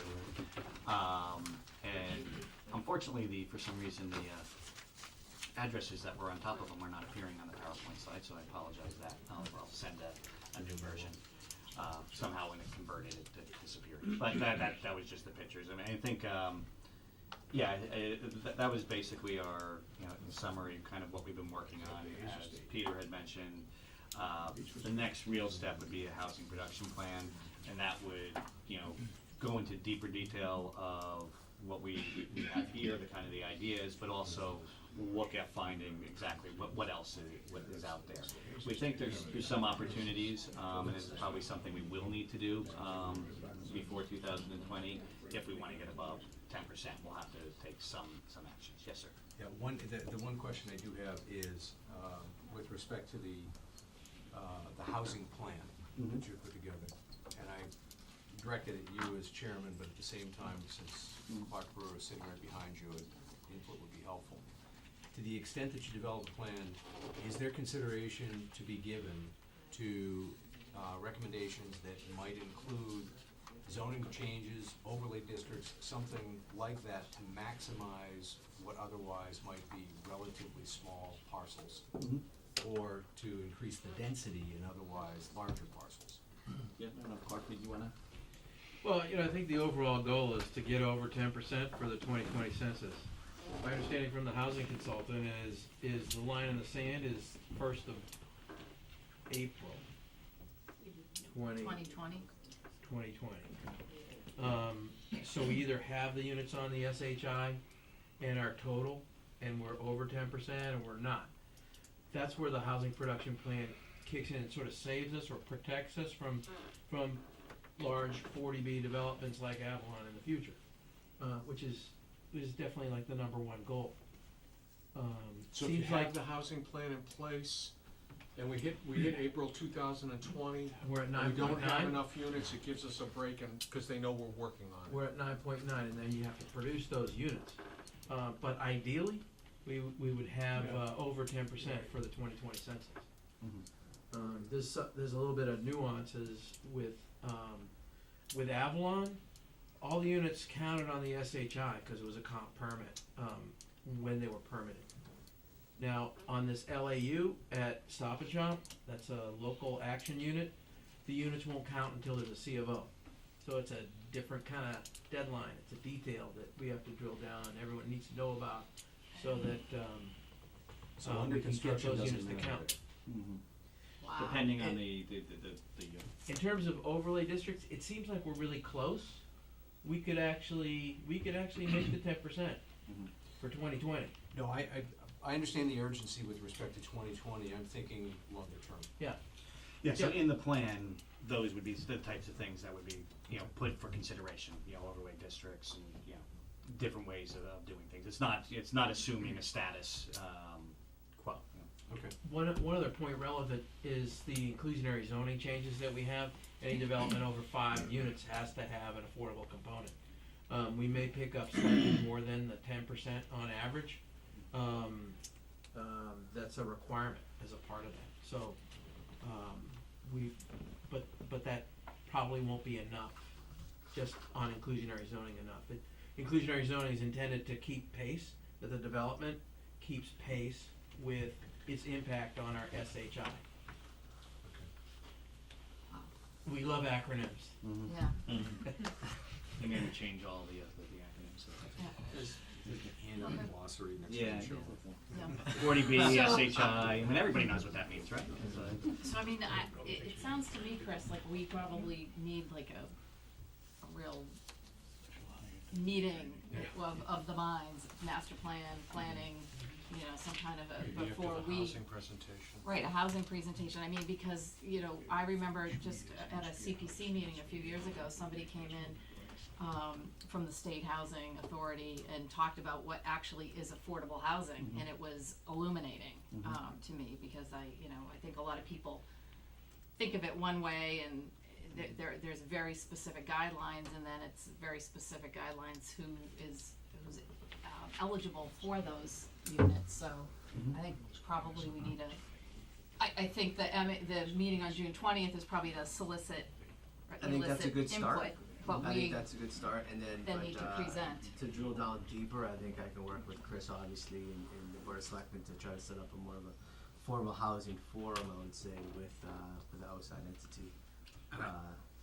And I also think in parallel, that we've identified these 6-10 units that already exist, that are functionally affordable anyway. Yeah. And we should see if we can, find the pathway to make them efficient. That seems like the easiest. Right, I mean, we should run first that step, in right? parallel, so now we actually have someone who could do this on a regular basis. And that's, that's, I would say, quote unquote, low hanging fruit. Yep. And Let's go to be for it. able to take those off, and, yes. It also preserves them for the long term, which is, I think, a goal anyway. I think, to make the Lightkeepers permanently affordable housing, like, with a water view is a pretty nice thing. Yeah, no kidding. Pretty nice. And I'd like to see us look at the other communities and see what they're doing, like our council who does real estate transactions for us is the town council in Lincoln, and Lincoln's done some really interesting, really attractive projects, and he keeps on inviting us to come up and take a look. It'd really be nice to see what other people have done, what best practices is, just not go to it, Let's see what other communities have done. I think, The Cape too has done some really interesting stuff. Yeah, so we've been looking at other plans, speaking to other towns, as well as I think it's this Thursday in Hingham. There's a meeting of chairs and members of affordable housing from South Shore. That's an evening event that some of us will be attending. So we definitely are reaching out and not trying to recreate the wheel and see what's out there. There were some good presentations when I was at the MMA conference. I think I still have some slides, so I'll share them. And to circle back to what Pete mentioned before, the state administration really wants to help people do creative things at the local level. It's not a one-size-fits-all, right? The infrastructure is critical, right? Sidewalks, complete streets, water, sewer where appropriate. Right, all the utilities. Well, it's always appropriate. Yeah, so, okay. I Great. think our next steps are, we're gonna continue to look for the grant, and if we get that, which I'm sure we will, we'll come back to you guys. For the 808 Jerusalem, for now, should we follow up with you on that, or, Yeah, I think that needs to be a very separately listed agenda item. Okay. Because I imagine there's gonna be some public comment that Yep. We're gonna have to listen to. Okay. So I We'll wouldn't set do that anything up. yet, but we can certainly, right? Yes. Does the board agree? Yeah. Put it on a soon agenda? Sure. And then, do you have another meeting scheduled for affordable housing? Every month it is the second Tuesday. Second Tuesday of every month, yep, so Okay. the next one will be The 12th? the 12th, yep. Okay. So we're meeting that night, but that's good to know to get it out there in the community, especially if you're looking for new members. Yes, It's fascinating. for those on TV, come join. I just want to take a second and plug an opportunity for both the selectmen and interested residents is the MVP program, and this is a grant that Cohasset got last year. Yep. And so we have gotten around to scheduling two dates. It's going to be a Monday and Tuesday night, which is going to be June 4th and 5th. Yep. And MAPC, who is the Metropolitan Area Planning Council, who's our regional planning agency, they're also working on our master plan. There will be they've been contracted, and they're going to be actually organizing and running the event. So it's the municipal vulnerability preparedness workshop. It's a 2-night workshop. Dinner will be provided. It's going to be at Wilcox Commons. And if anyone from the community is interested within this program or topic, please contact me in the planning office. Could you elaborate just quickly for the public what municipal vulnerability, what that subject's about. So municipal vulnerability, obviously there's a lot going on with climate change, changing items, flooding, there's droughts, there's water shortages. And so to build a more resilient community, this is a workshop that is going to, I would say, look into the future, help build Cohasset as a more resilient community. What can Cohasset do in these times of trouble that we foresee happening to the community, do to help in this situation, in a coastal erosion, in a coastal event, such as, high water vehicles, getting high water vehicles, helping out your neighbor, setting up an emergency 911 system, those little items to help Cohasset kind of through these tough times, such as a weather event, as the 4 nor'easters that we saw this year. But also it's really to identify issues that we see. Obviously power is a huge issue that we saw in the past 4 nor'easters. So how can the town work with National Grid? Regionally, what can Cohasset's power grid do with any changes to help, if there's an outage, could power be rerouted to a certain area? So this meeting is kind of preemptive, and it's kind of looking ahead, and we're really it's as a brainstorming session. And is it something that people should be prepared to attend both nights? Correct. So we're asking people to come both nights. It's a Monday and a Tuesday. It's gonna start at 5:30. Dinner will be served around 5:30. The event will probably kick off around 6. It'll probably end by 8:39ish, I would say, hopefully. But it's gonna be interactive. People are gonna be communicating with each other. They'll be drawing at the table on maps, kind of pinpointing different items that they foresee, such as the floodgate on the harbor, or flooding with near the wastewater treatment plant. All these items really kind of build into the community. The first night is identifying the issues, the second night is identifying potential solutions. Then a report gets drafted, and by the way, this also opens the town up, makes the town eligible for additional grant funding for resiliency issues. So that's we're actually one of the first communities to have done this. What night is these again? The 4th? The 4th and 5th. It's a June, Monday. June 4th and 5th. And so Monday and Cohasset Tuesday. was one of the only South Shore communities that actually got this grant during, I would say, the first year. This year, I know Hall and Situate and Hingham are all applying for the MVP program to actually go through this process. And so Cohasset, again, reaps the rewards of a grant process that was awarded, and we just need to, it's been scheduled June 4th and 5th. It's gonna be at Wilcox Commons, and obviously the Board of Selectmen, I hope to see everyone there. But also any interested parties, we're trying to beef up the number count, I would say. So Great. if you're anyone interested, please contact the planning office. Planning geeks, this is your time. Yeah. It's great. Okay, thank you. Thank you. Thanks to your Thank committee you. too. Thank you, Rob. Thank you. Okay, so next we are going to discuss the town hall renovation. I know some of the town hall building committee folks are in the audience. I'll probably ask them to come up at some point, but I guess the board needs to discuss what to do about town hall. Chris, do you wanna kind of kick us off, or? Okay.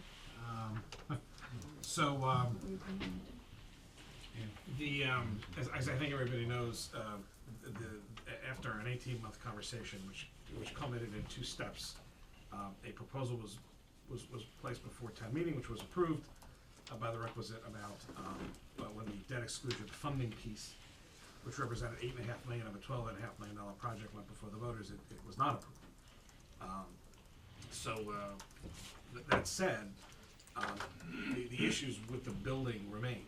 In fact, just so you're all aware, I convened a staff meeting for the Tuesday following the election, and they've been meeting Tuesday, Thursday, and met again today to identify issues that are imminent and have been, pushed aside or not addressed pending full resolution of these conversations. So that work continues. There's some significant issues involving the 1930s electrical system in the historic part of this building that are being assessed. And I looked at some very illuminating studies from 10 years ago, which I had never seen, that have been done. And so we're going to continue to do that regardless of how all of this proceeds. That said, there's been a lot of work done over 3 studies. There's a lot of materials, there's been a lot of conversation. And I think there was a real, there was a real difference of what happened on town meeting night and what happened at the election. Well, the election was close, it's still, you know, folks said no. Why, I think is a question that's open, I think people have to ask and understand, because you don't wanna keep running into a wall, cause something has to happen, whatever it is. Whether it's a building renovation or some kind of combination, renovate and remodel or whatever. Something needs to happen, for just basic occupation and safety. It's not about getting people bigger offices or, you know, or fancier space. It's literally just making sure that the air flows and the electricity runs and the plumbing works. And you have a committee, and so you have still, the committee's still in place, by the way, it hasn't disbanded, it's still in place. There, and it's now basically pivoted back to this board. So this is all back to you, the five of you, to make a determination as to what the next steps are, which I would gather would be potentially using the committee. I mean, it's all up to you. And then continuing public conversations and do some assessment of what can be done, and you know what work's been done, what work still needs to be done. I think there was some of that identified in the conversations. I mean, obviously, financial work continues. Work on the big model of financial forecasting continues with the long-range plan folks. So those things are going to continue regardless of how this all goes. So that work continues. Work on the 10-year 10-year capital plan continues. We're actually going to have a reset of that in the next week or two internally and go over all the projects and refresh that. Because now that we've had meetings happen, we know what's been approved. We now need to update the list and go forward for the next, freshen it up for the next cycle. So all those are going to continue to happen. But at this point, this all comes back to the five of you. So that's where you are tonight.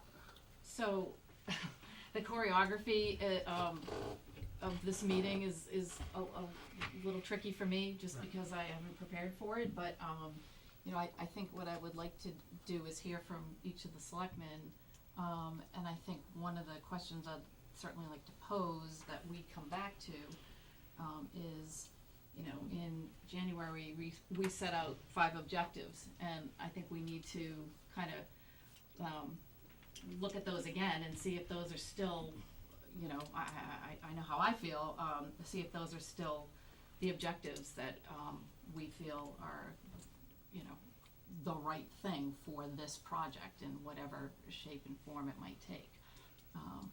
So I'll defer to the end, and if anybody wants to jump in and just Sure. give me your thoughts. So, you know, I'll jump in. So, I was disappointed with the vote, but that's the nature of the vote. I'll have to go back to 1995 when the school vote initially failed, much the same way. The first round of the vote for the bonding failed, and it went to a second vote, and it succeeded the second time. So after speaking to council, the town council, the bond council felt that proving has a bond issue as a debt exclusion question that was defeated can be represented again for the same amount on a second attempt for a majority vote. That's one option.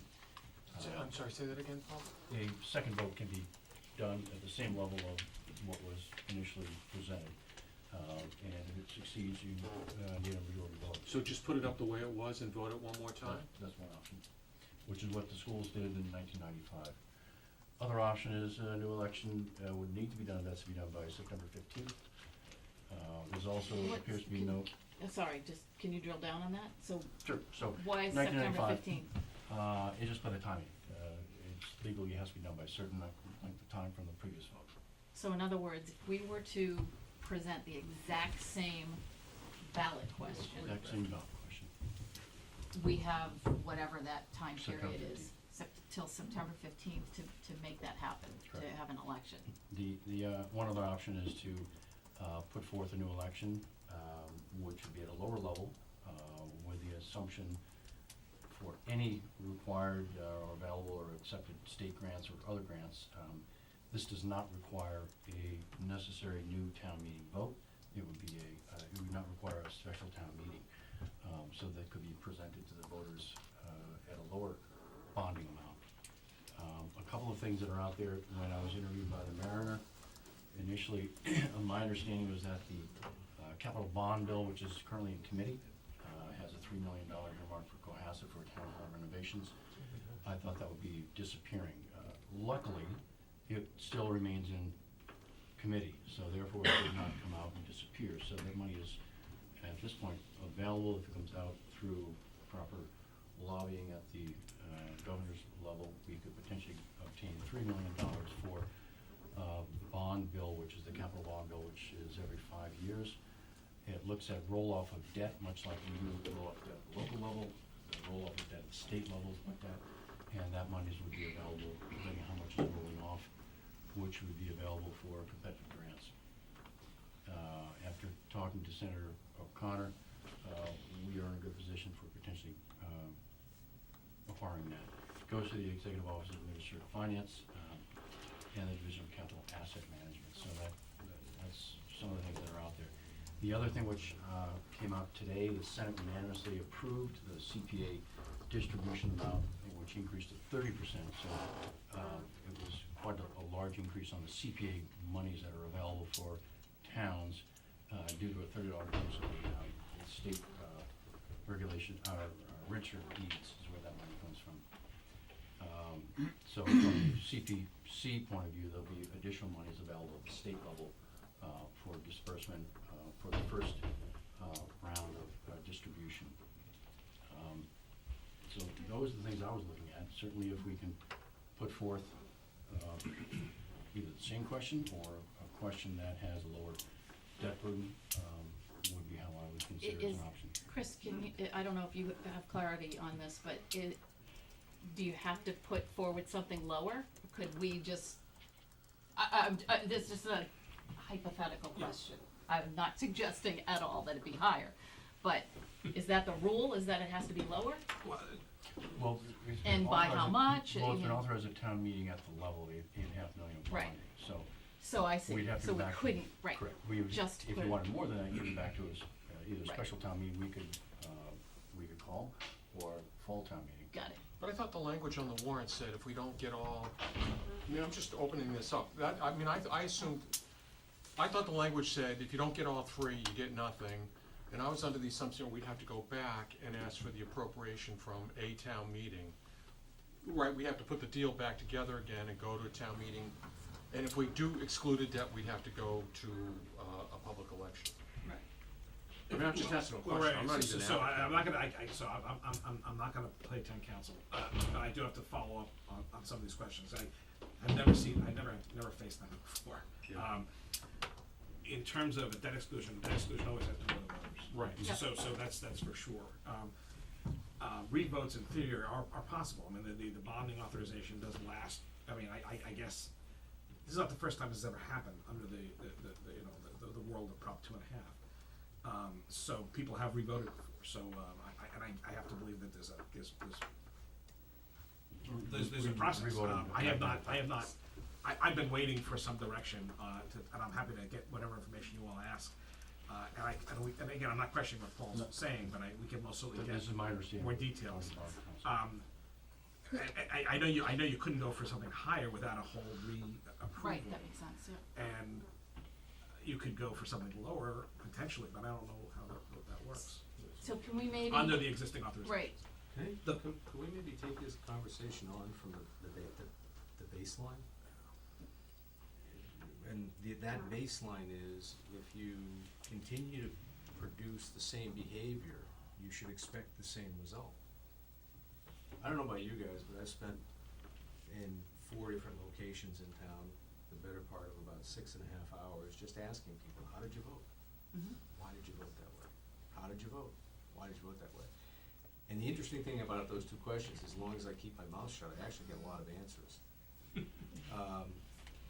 For those folks who voted against it, and it was, I mean, this is not at all scientific, it's just people that I happen to run into and know and so on. but anecdotal. But it's anecdotal of about 18 or 19 people, some couples, some individuals.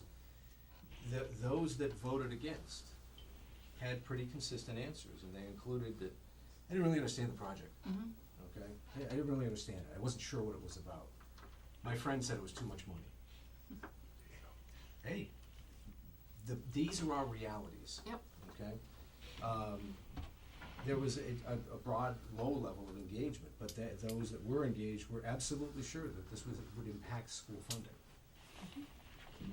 Okay, there were folks who had absolutely strong opinions on the cost of construction because they had that. They built their house cheaper. Right, On a whatever. square footage basis, yeah. Whatever, and the point of this is not whether or not their opinions were falling, or they were incorrect. That's the basis upon which we asked them to vote. We did adopt objectives. Almost a year and a half after the committee had started their work, and I said it at the time, I mean, we relate to the game, and the success or failure of that vote lies squarely at this table. Not that we didn't support it, but I don't know that we communicated it the need, the thoughtful process, et cetera. I don't know that we communicated it effectively. And I say that as the board.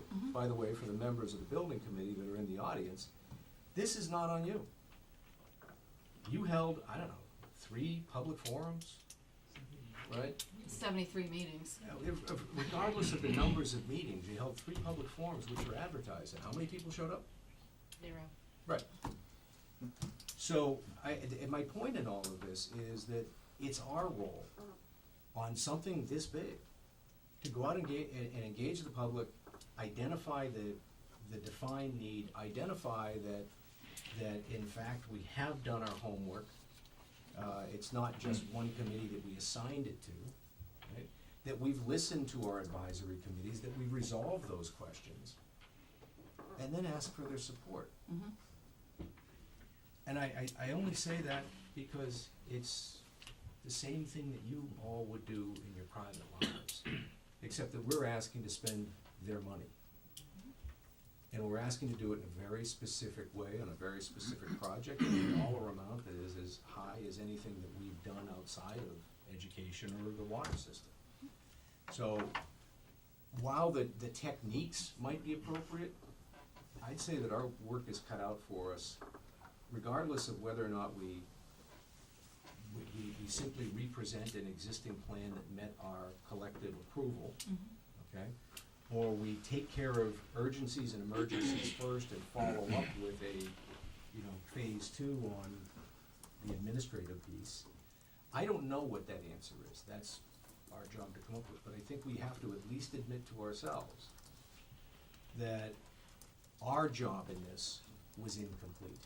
And our job in this was to not only identify the need, but clearly delineate that it was something that needed to be supported, get out, help the voters understand the basis for it, so that there wouldn't be a question as to whether or not we passed a 2/3 majority by a half dozen votes, or 10, or whatever the number was. It was close enough, right?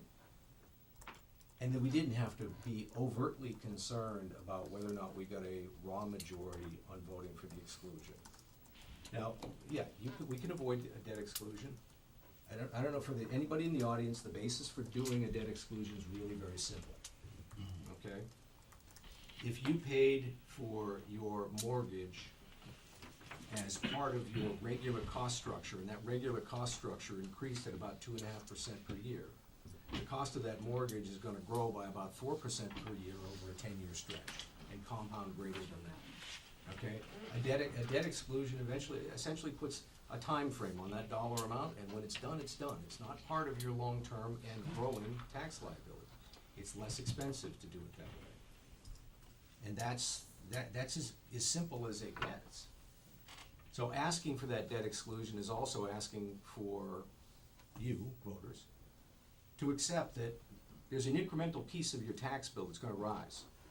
And it's gonna rise for 20 years, and it's gonna stay with your house even if you sell it. And then at that point, it goes away. It may get replaced by something else, right? I don't know, we don't know, we aren't that good at looking that far into the future. But that debt exclusion is only the mechanism. We could go back and ask for it, but if that's the case, I'm sorry, if we can go back and ask for the same thing, and we opt to do that, then we've got a lot of work ahead of us over the next 2 months to engage the Building town, the case. explain it, right?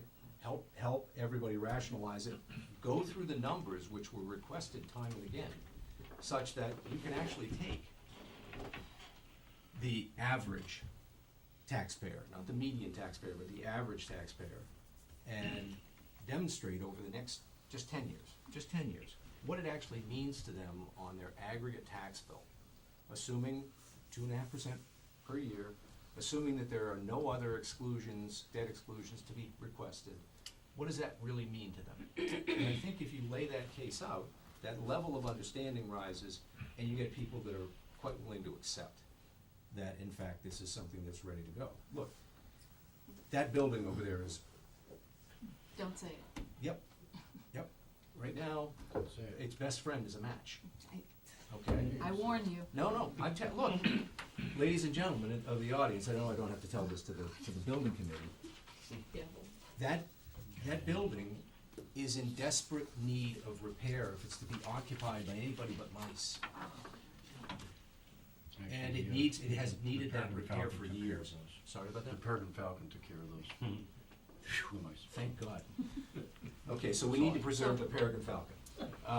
Anyway, this is where we're going with it, and Yep. that's, while we can talk about tactics, we have to get that part done.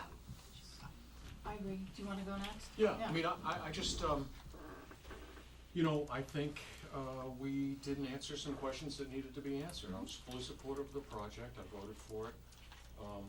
You know, I'd like to suggest that we, kind of carve it up into pieces that need to be analyzed and, you know, get subcommittees on these questions so that we can answer them. I'd like to see us be able to do something by, special town meeting in early December. I think we need to really work hard to get these answers answered, get some kind of agreement among all the different groups that are in the project, and move this thing forward.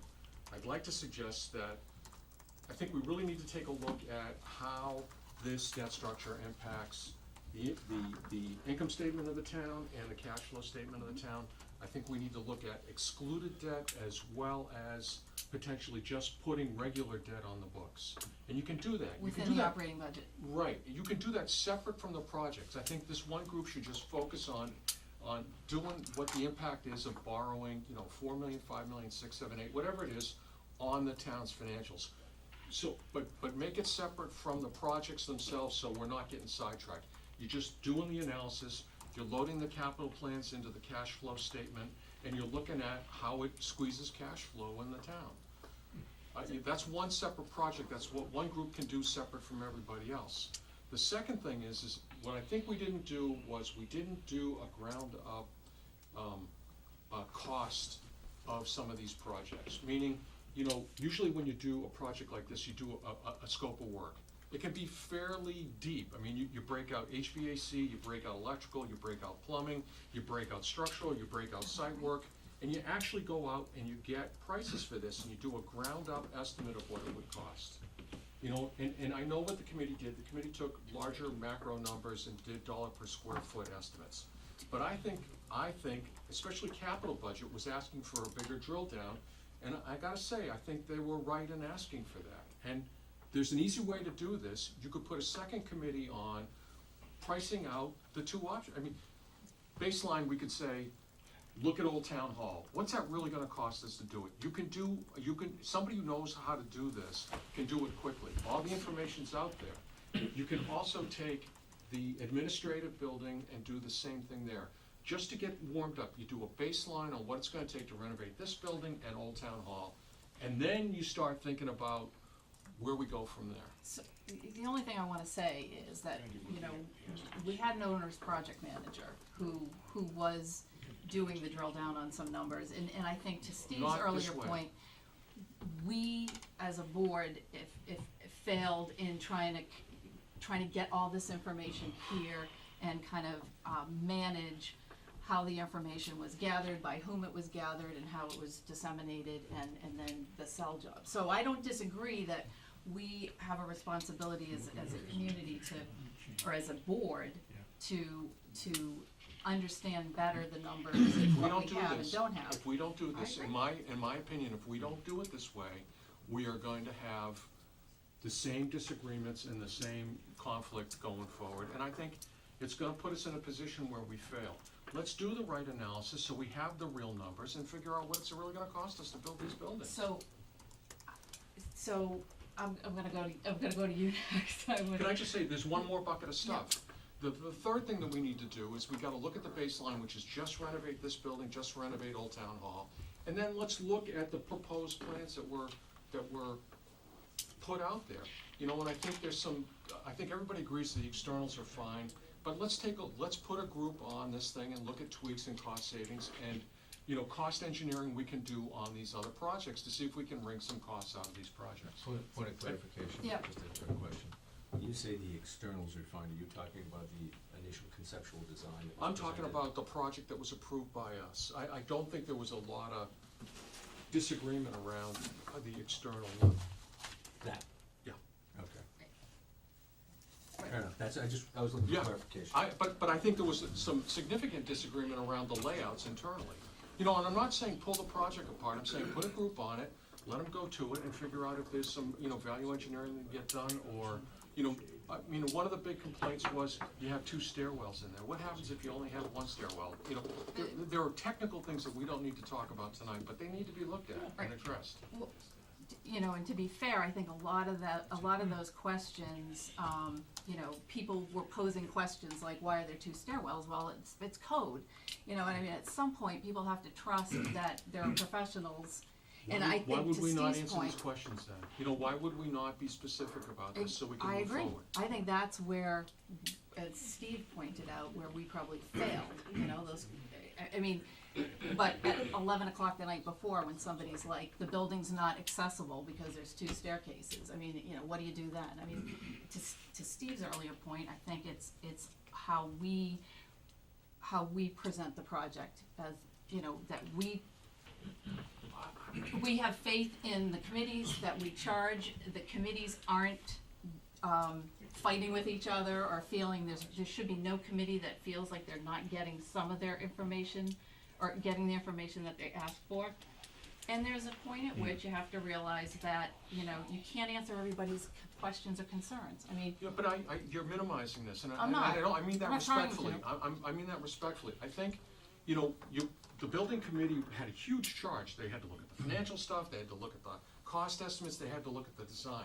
I'm saying, split it up a little bit, make it easier on everybody. Let's really drill down on this stuff quickly. I'm not saying redo the plans, I'm saying in the next month and a half, drill down on these answers and get them answered. I agree, and I think we need to be a part of that. Oh, I think we Because should control it. It's on us to, I agree. right. If Well, that's what you're saying, I push that totally out, agree with you. yes. If the two of you kind of have a meeting of the minds, I think that's great. Because Don't be no, sarcastic. I'm not being I need to sarcastic. move on to my other. I'm not not being coming. sarcastic. I think what you're advocating for, and what I just heard you say, yes, I agree with that, is part and parcel of the support for why we advocate or have supported the project. In other words, if we have worked hand in glove with a financial analysis that looks not only at the big picture, what are we spending, how are we spending, and so on, but actually brings it down from a, forgive me, inductive structure to get down and say, well, what does that mean to you? Okay, what does that mean to you, and what does it mean to you over the next 10 years? And by the way, that is projectable, right? Then I think we go a long way towards answering the questions, and so from that Agreed. perspective, support. Yeah, I Okay, think thank you. agreed. Thank Kevin? you. I'm on. I have 3 things, and I'm not, you know, making any concrete proposals here, but just sort of in my mind. One is that when we made one of our big decision of which one to go here, we had 3 options. We had, if you remember, option 1, we had the option 2, and we had option 3. And option 3 had all of the bells and whistles, and really was sort of the Cadillac of the options. And I think that the voters said that they didn't want that. However, what we do have, and it's in my mind, and I'm not proposing it concretely, but I think we should seriously vet it, is I think that we should go back to option 1. And for those who aren't familiar with it, option 1 was a slightly smaller building. It used the offices in the town hall, and the cost was $2 or $3 million less.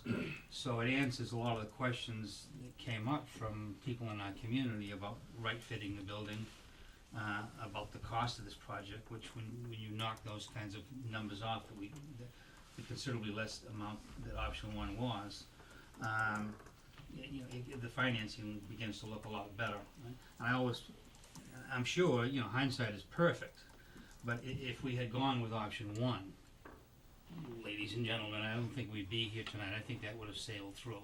And What's that? so I think that we really ought seriously go back and look at that, because it's more economic. It's what I heard from the community, which was different than I was sort of thinking, but I think I clearly got the message when the people spoke, is they want something more practical, and option one was that. And for some reason, or whatever our reasoning was, doesn't really matter. We didn't go for that. I remember I was attracted to it that night, but we didn't end up at, I think several of you were, but we ended up in the other one. So I really think seriously vetting option one might even be a way in which we can proceed and probably resolve this to a lot of people's, enough people's satisfaction to definitely get through the voters. And I think it's just a great solution, a good solution for us to look at. Also keeping in mind that we've already put $400,000 into all these options, and I don't wanna lose that either, especially since that can be looked at. So, you all know what option one is. I think that's the thought of mine, that we should go back and really vet that and see if we can even tweak it and answer further questions like layouts and so forth. The other issue on my mind, I throw out is the governance issue, and I don't think that we should ignore that. It's sort of, to me, like the elephant on the table. I think what we had a breakdown of the way our town committees and functions and governance worked, okay?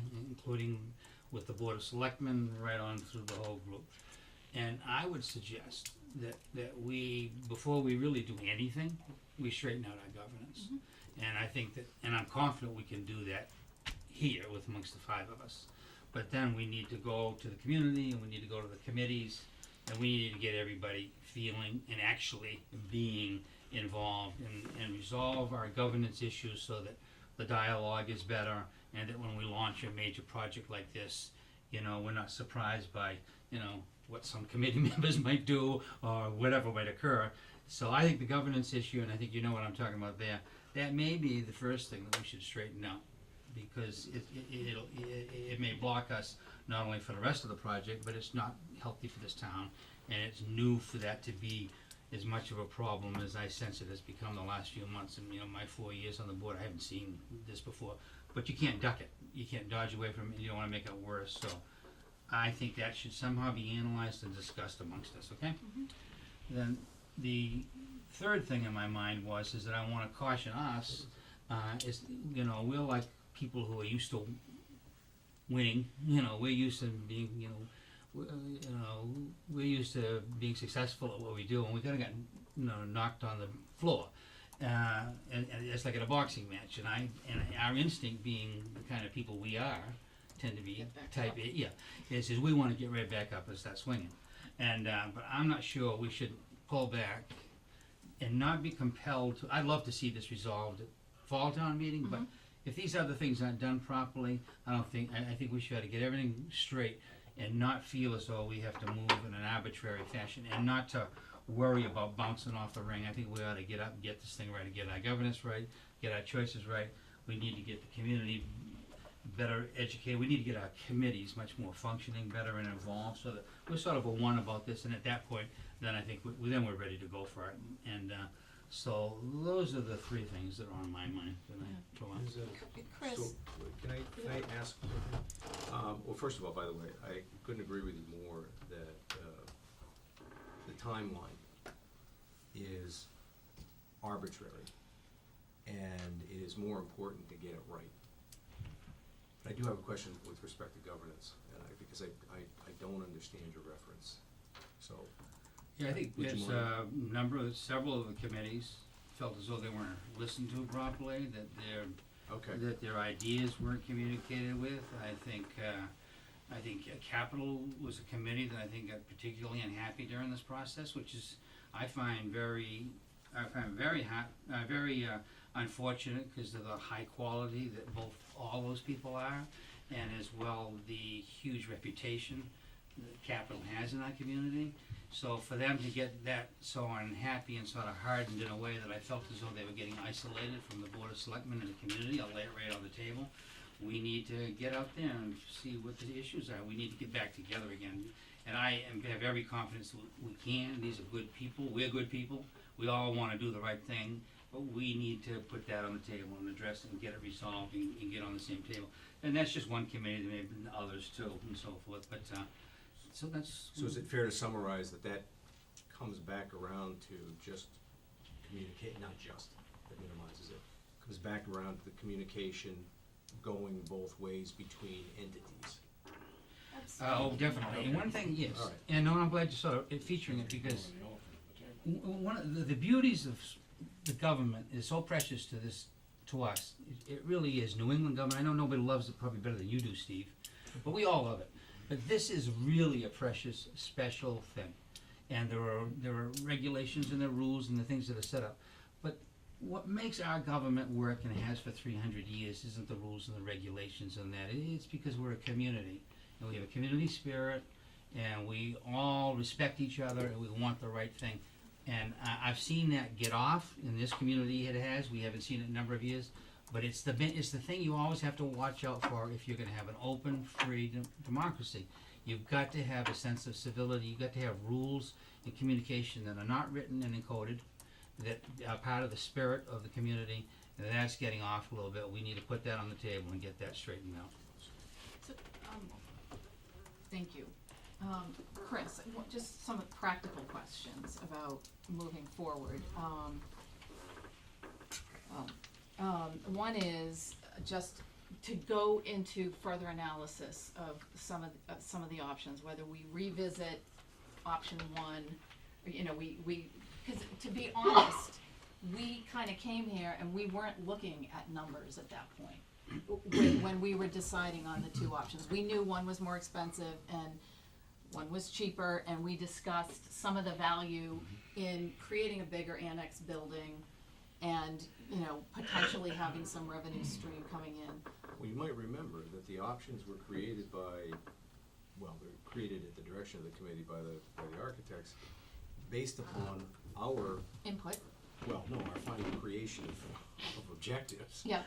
which I have right here. Yeah, and that's, so I'd argue, meaning no disrespect to Kevin's suggestion, that before we even talk about option 1, 2, or 3, renovation, restoration, whatever it might be, we go back as a committee, and given that it's almost tomorrow, this may have to come up in a follow-on or a special meeting. But we revisit those objectives and determine whether or not those are the objectives. And if anything else should flow off of them. Because if you're really gonna restart this process, and using Kevin's recommendation, take it along the timeline that is relevant for its success, then you still have to start with an understanding of where you wanna go.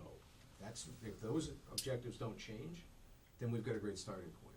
If they evolve, if they are refined, if any changes take place, then we gotta own them from the outset. And as you two were talking about just a few minutes ago, that management of those objectives, not of the individual pieces of the project, but the management of those objectives belongs here, nowhere else. You know, we own it. And we own its success or failure as a proposal at that point. So before we even think about option 1, 2, or 3, do we paint it blue, whatever it might be, let's go back to the beginning and say, what is it we need? What is it we want? What are we willing to commit ourselves to? So And by the way, the one thing that was missing in there originally was a budget.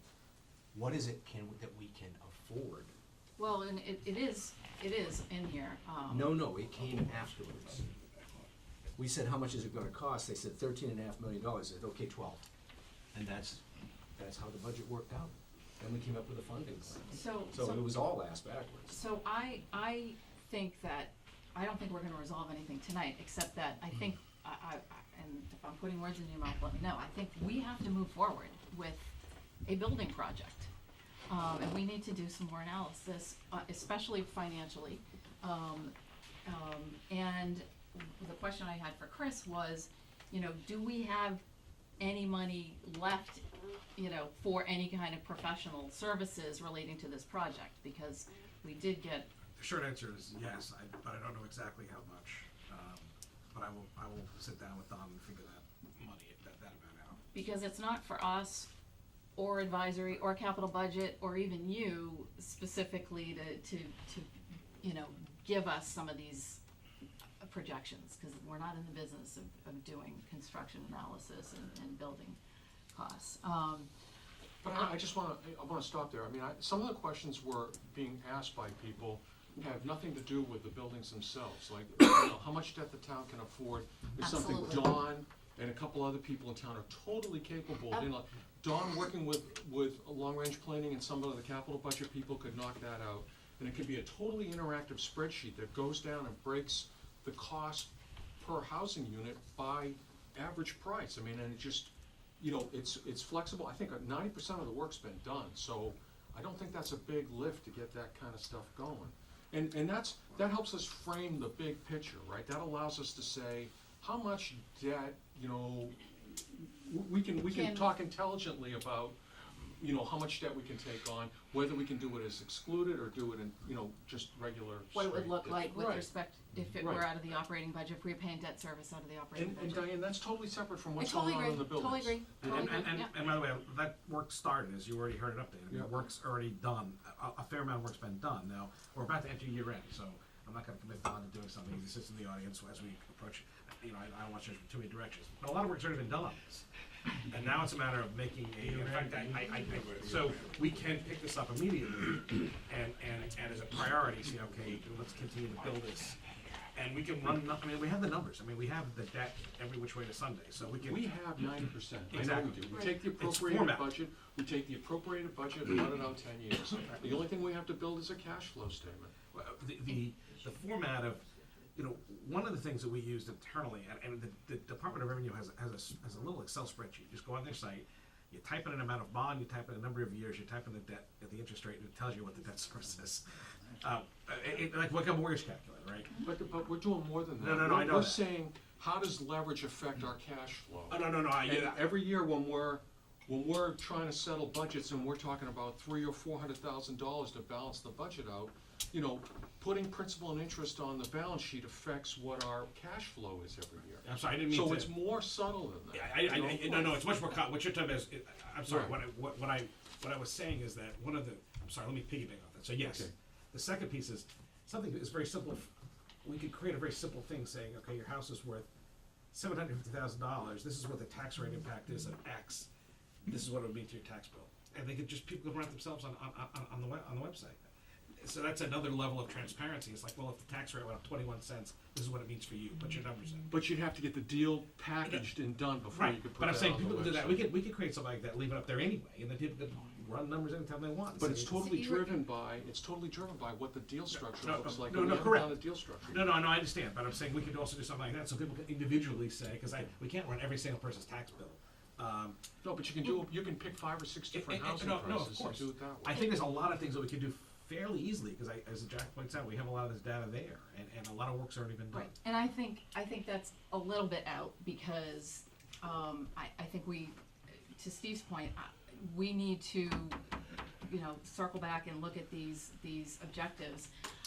I frankly would be very upset if we came off of these objectives, because, you know, I think we did put a lot of thought into it. We were monitoring this whole process. It did not happen in a vacuum for 18 months before we set our objectives. So I think we need to recommit to these, and say, yes, this is what we want.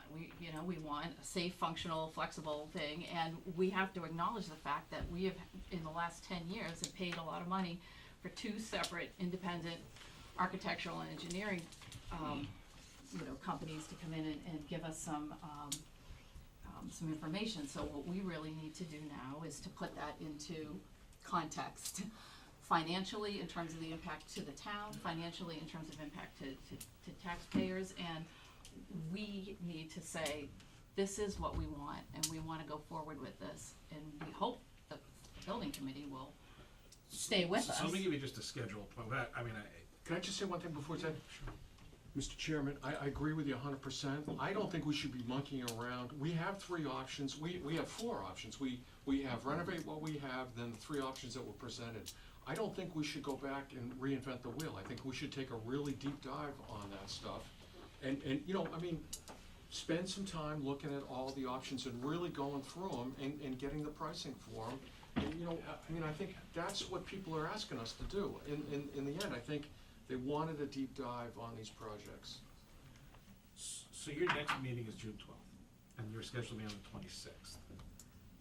Again, I'm not gonna look to pile 19th? on. Yeah, so the 19th is another date you might wanna consider, I don't know if you can, or some other date between the 12th and the 26th. The 5th is already the MVP, I don't think, that's already been booked, and we don't wanna get in the way of that. There's another committee. And we also have we need a little time to develop, pull some financial analysis. I think everyone needs to also digest and figure out where you're going. Also too, I'm just giving you your schedule. Can I just say that in terms of the meetings, so, you know, we need to maybe be more and better organized before we even get here, so that we may not have to have, every time we have a problem, and we need, cause this is a serious problem, so I don't wanna just have meetings and, you know, to get it done. We may not need more meetings, we may need to have our meetings better agendized, better organized, and more professionally, you know, conducted when we get here, because we operate at the policy level, and that maybe we ought to consider, you know, structuring things in a more board-like fashion like that, so that we don't get bogged down in, you know, where we put toilets and so whatever it Right, is. where that the it- electrical wires So, are. Yep. so I'm not, so, you know, I've been on the board now for 4 years, and I've done the extra meeting thing. I'm not convinced that's the answer. I think the answer is act more like an executive board that we are, give the directives of what specifics we want brought forward to us, which is more meat, more concrete stuff than we've been seeing on this kind of a project, so that we can be prepared to see. So if we wanna see a financial analysis, we may not need to set up a committee and go off on that. We may just say to Chris, this is what we want, and we got 3 weeks, and let's get it done, okay? Or if you need other help, what do we need to give you? But we don't need to jump in with our pencils and papers, and because it gets us beyond the leadership position, you know, we need to be, especially when this gets done and we go to sales meetings. So that's my thought, is that we can be better organized. I agree with you in the macro long term, but I think because of the time, you know, I think we need to take some real decisive steps forward that we're not gonna clearly do tonight. I do think we should probably have a meeting, but I do think that, to your point, maybe everybody submits some comments, you know, this is what I wanna see, you know, and it doesn't have to be at the next meeting, but, you know, I want this answered, I wanna make sure we do this, and I will solicit that from the chair of the 2 relevant financial advisory boards, and ask whoever that, you know, whoever they are, to help us in that conversation, because we gotta, you know, we don't have to agree on how everything rolls out, but we have to, no one should feel like they're being ignored or their questions aren't being answered, and we have to your point, set some framework around, you know, what questions we can, what questions we should be asking, what questions in a meeting that Chris goes to and Mark Toomey and Mary McGoldrick go to on a Wednesday night from a random board, you know,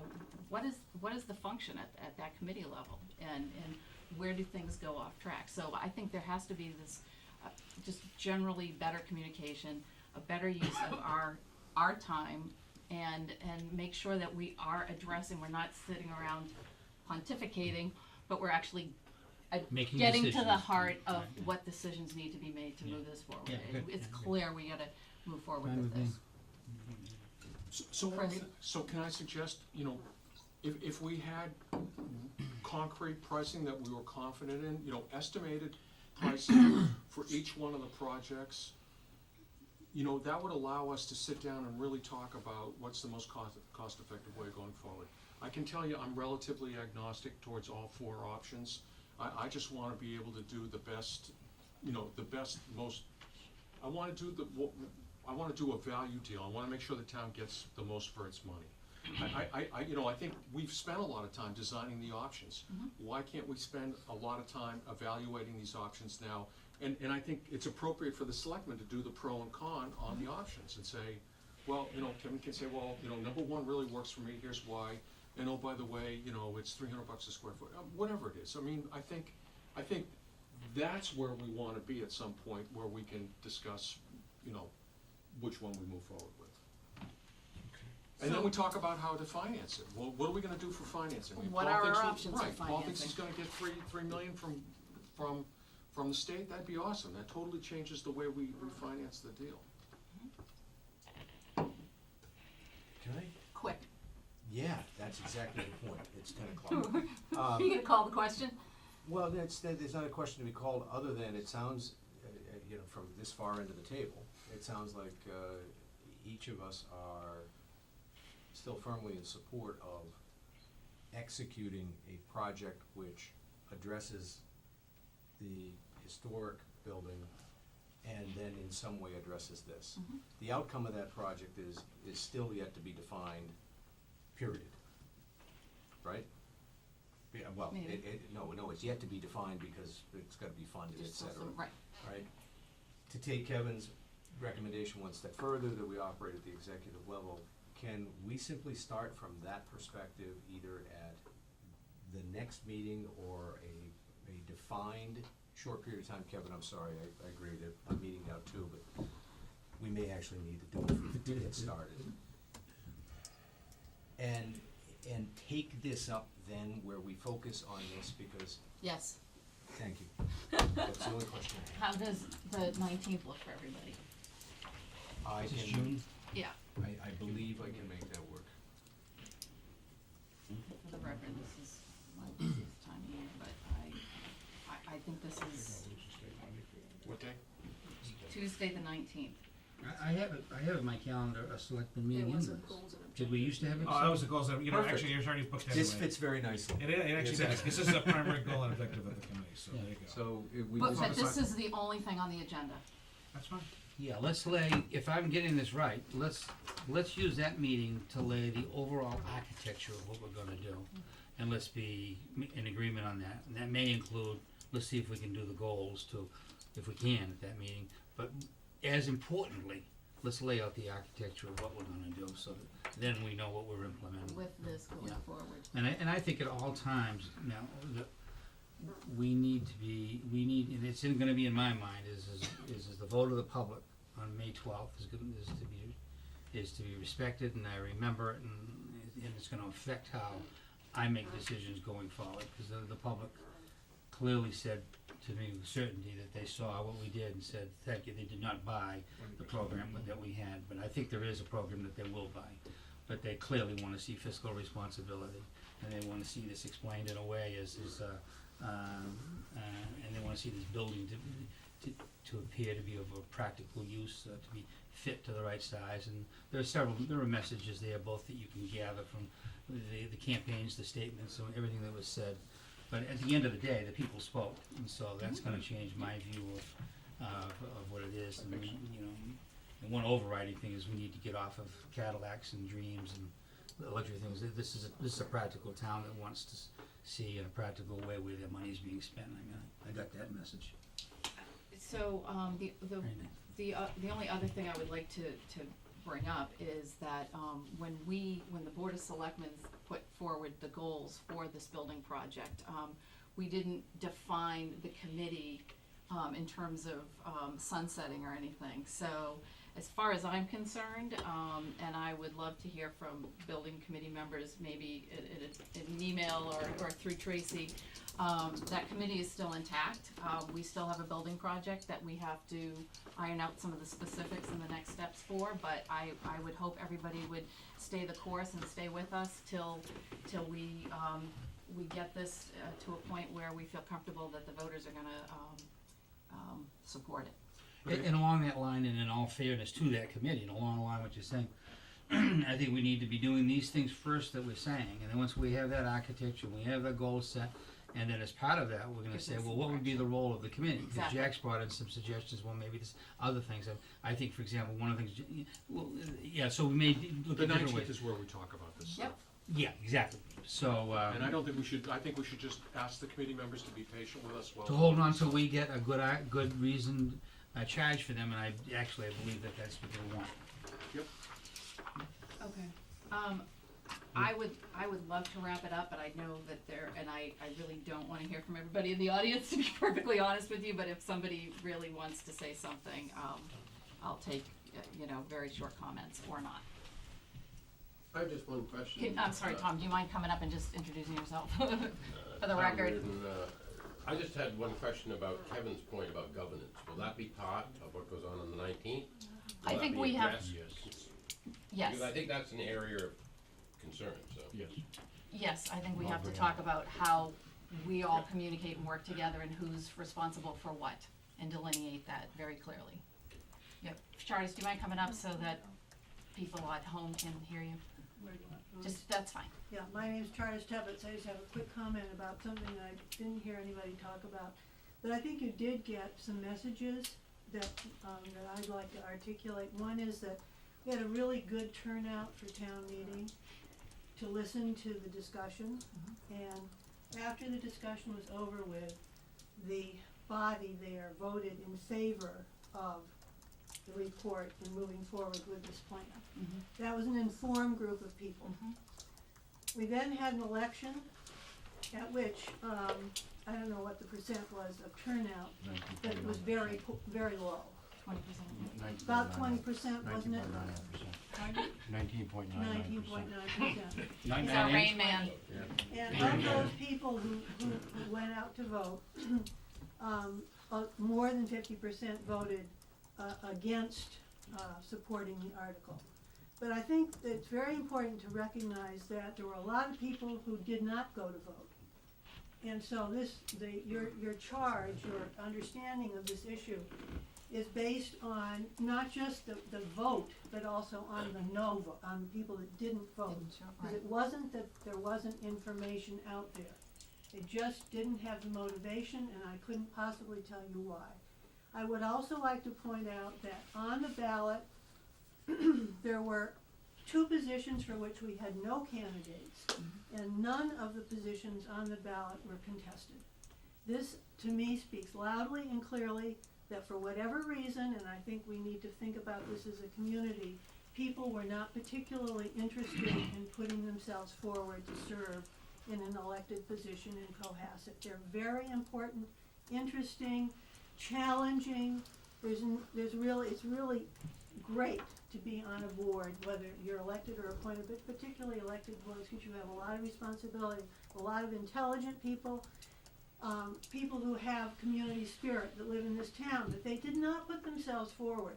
So please, when you're up here talking about what was the matter with the plan, this, that, and the other thing, I think you have to broaden where you're putting your focus. What is the matter with our community?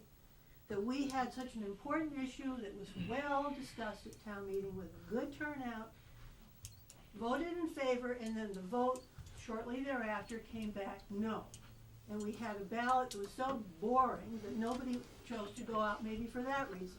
I have no idea. But please don't whack the plan. The plan was fine, and I don't frankly think that the reason that it didn't pass was because people were worried about their tax bills. Thank you. That's a call to service, people. Okay. Everybody good? All right. Thank you. Thank you all. Town manager's update. All right, because the latest in there, I'm just gonna bring up one item. The rec board has a vacancy due to resignation. Okay, I'm sorry. No, go ahead. Oh, I wasn't sure, so I have it in front of me. So, the rec board has a vacancy due to resignation. The Recreation Commission has formally asked to be able to meet with the board on June 12th in joint session to appoint someone.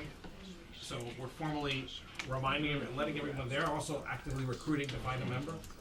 They would like to be able to go to run that process and be able to present someone to the joint.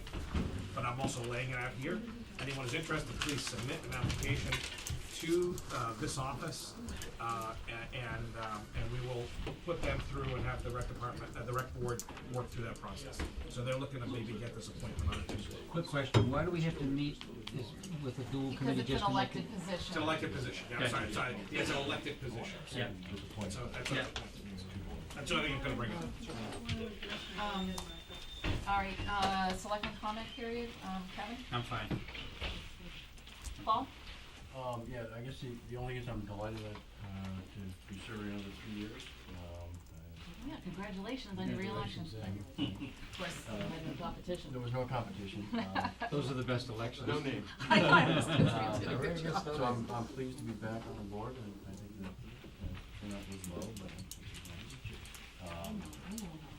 Probably one thing that really bothered me was somebody threw the signs on my front yard that were out in front of my house, so, you know, whoever did that, just give me a call, say they're sorry, you know? But that's about it. I think it's time to get back to work, and I'm delighted that I'm not gonna be chair this year. Congratulations. Jack, I'm good. Steve, Thank you. I'm just, two quick comments. One, I would just wanna congratulate Tom Olson, who became an Eagle Scout. I went to his ceremony the other day, and it was great. So shout out to him. He's just, he's one of those great kids that does everything, and he'll be playing taps, when we, go along on Monday, Memorial Day. And he does a beautiful job at that.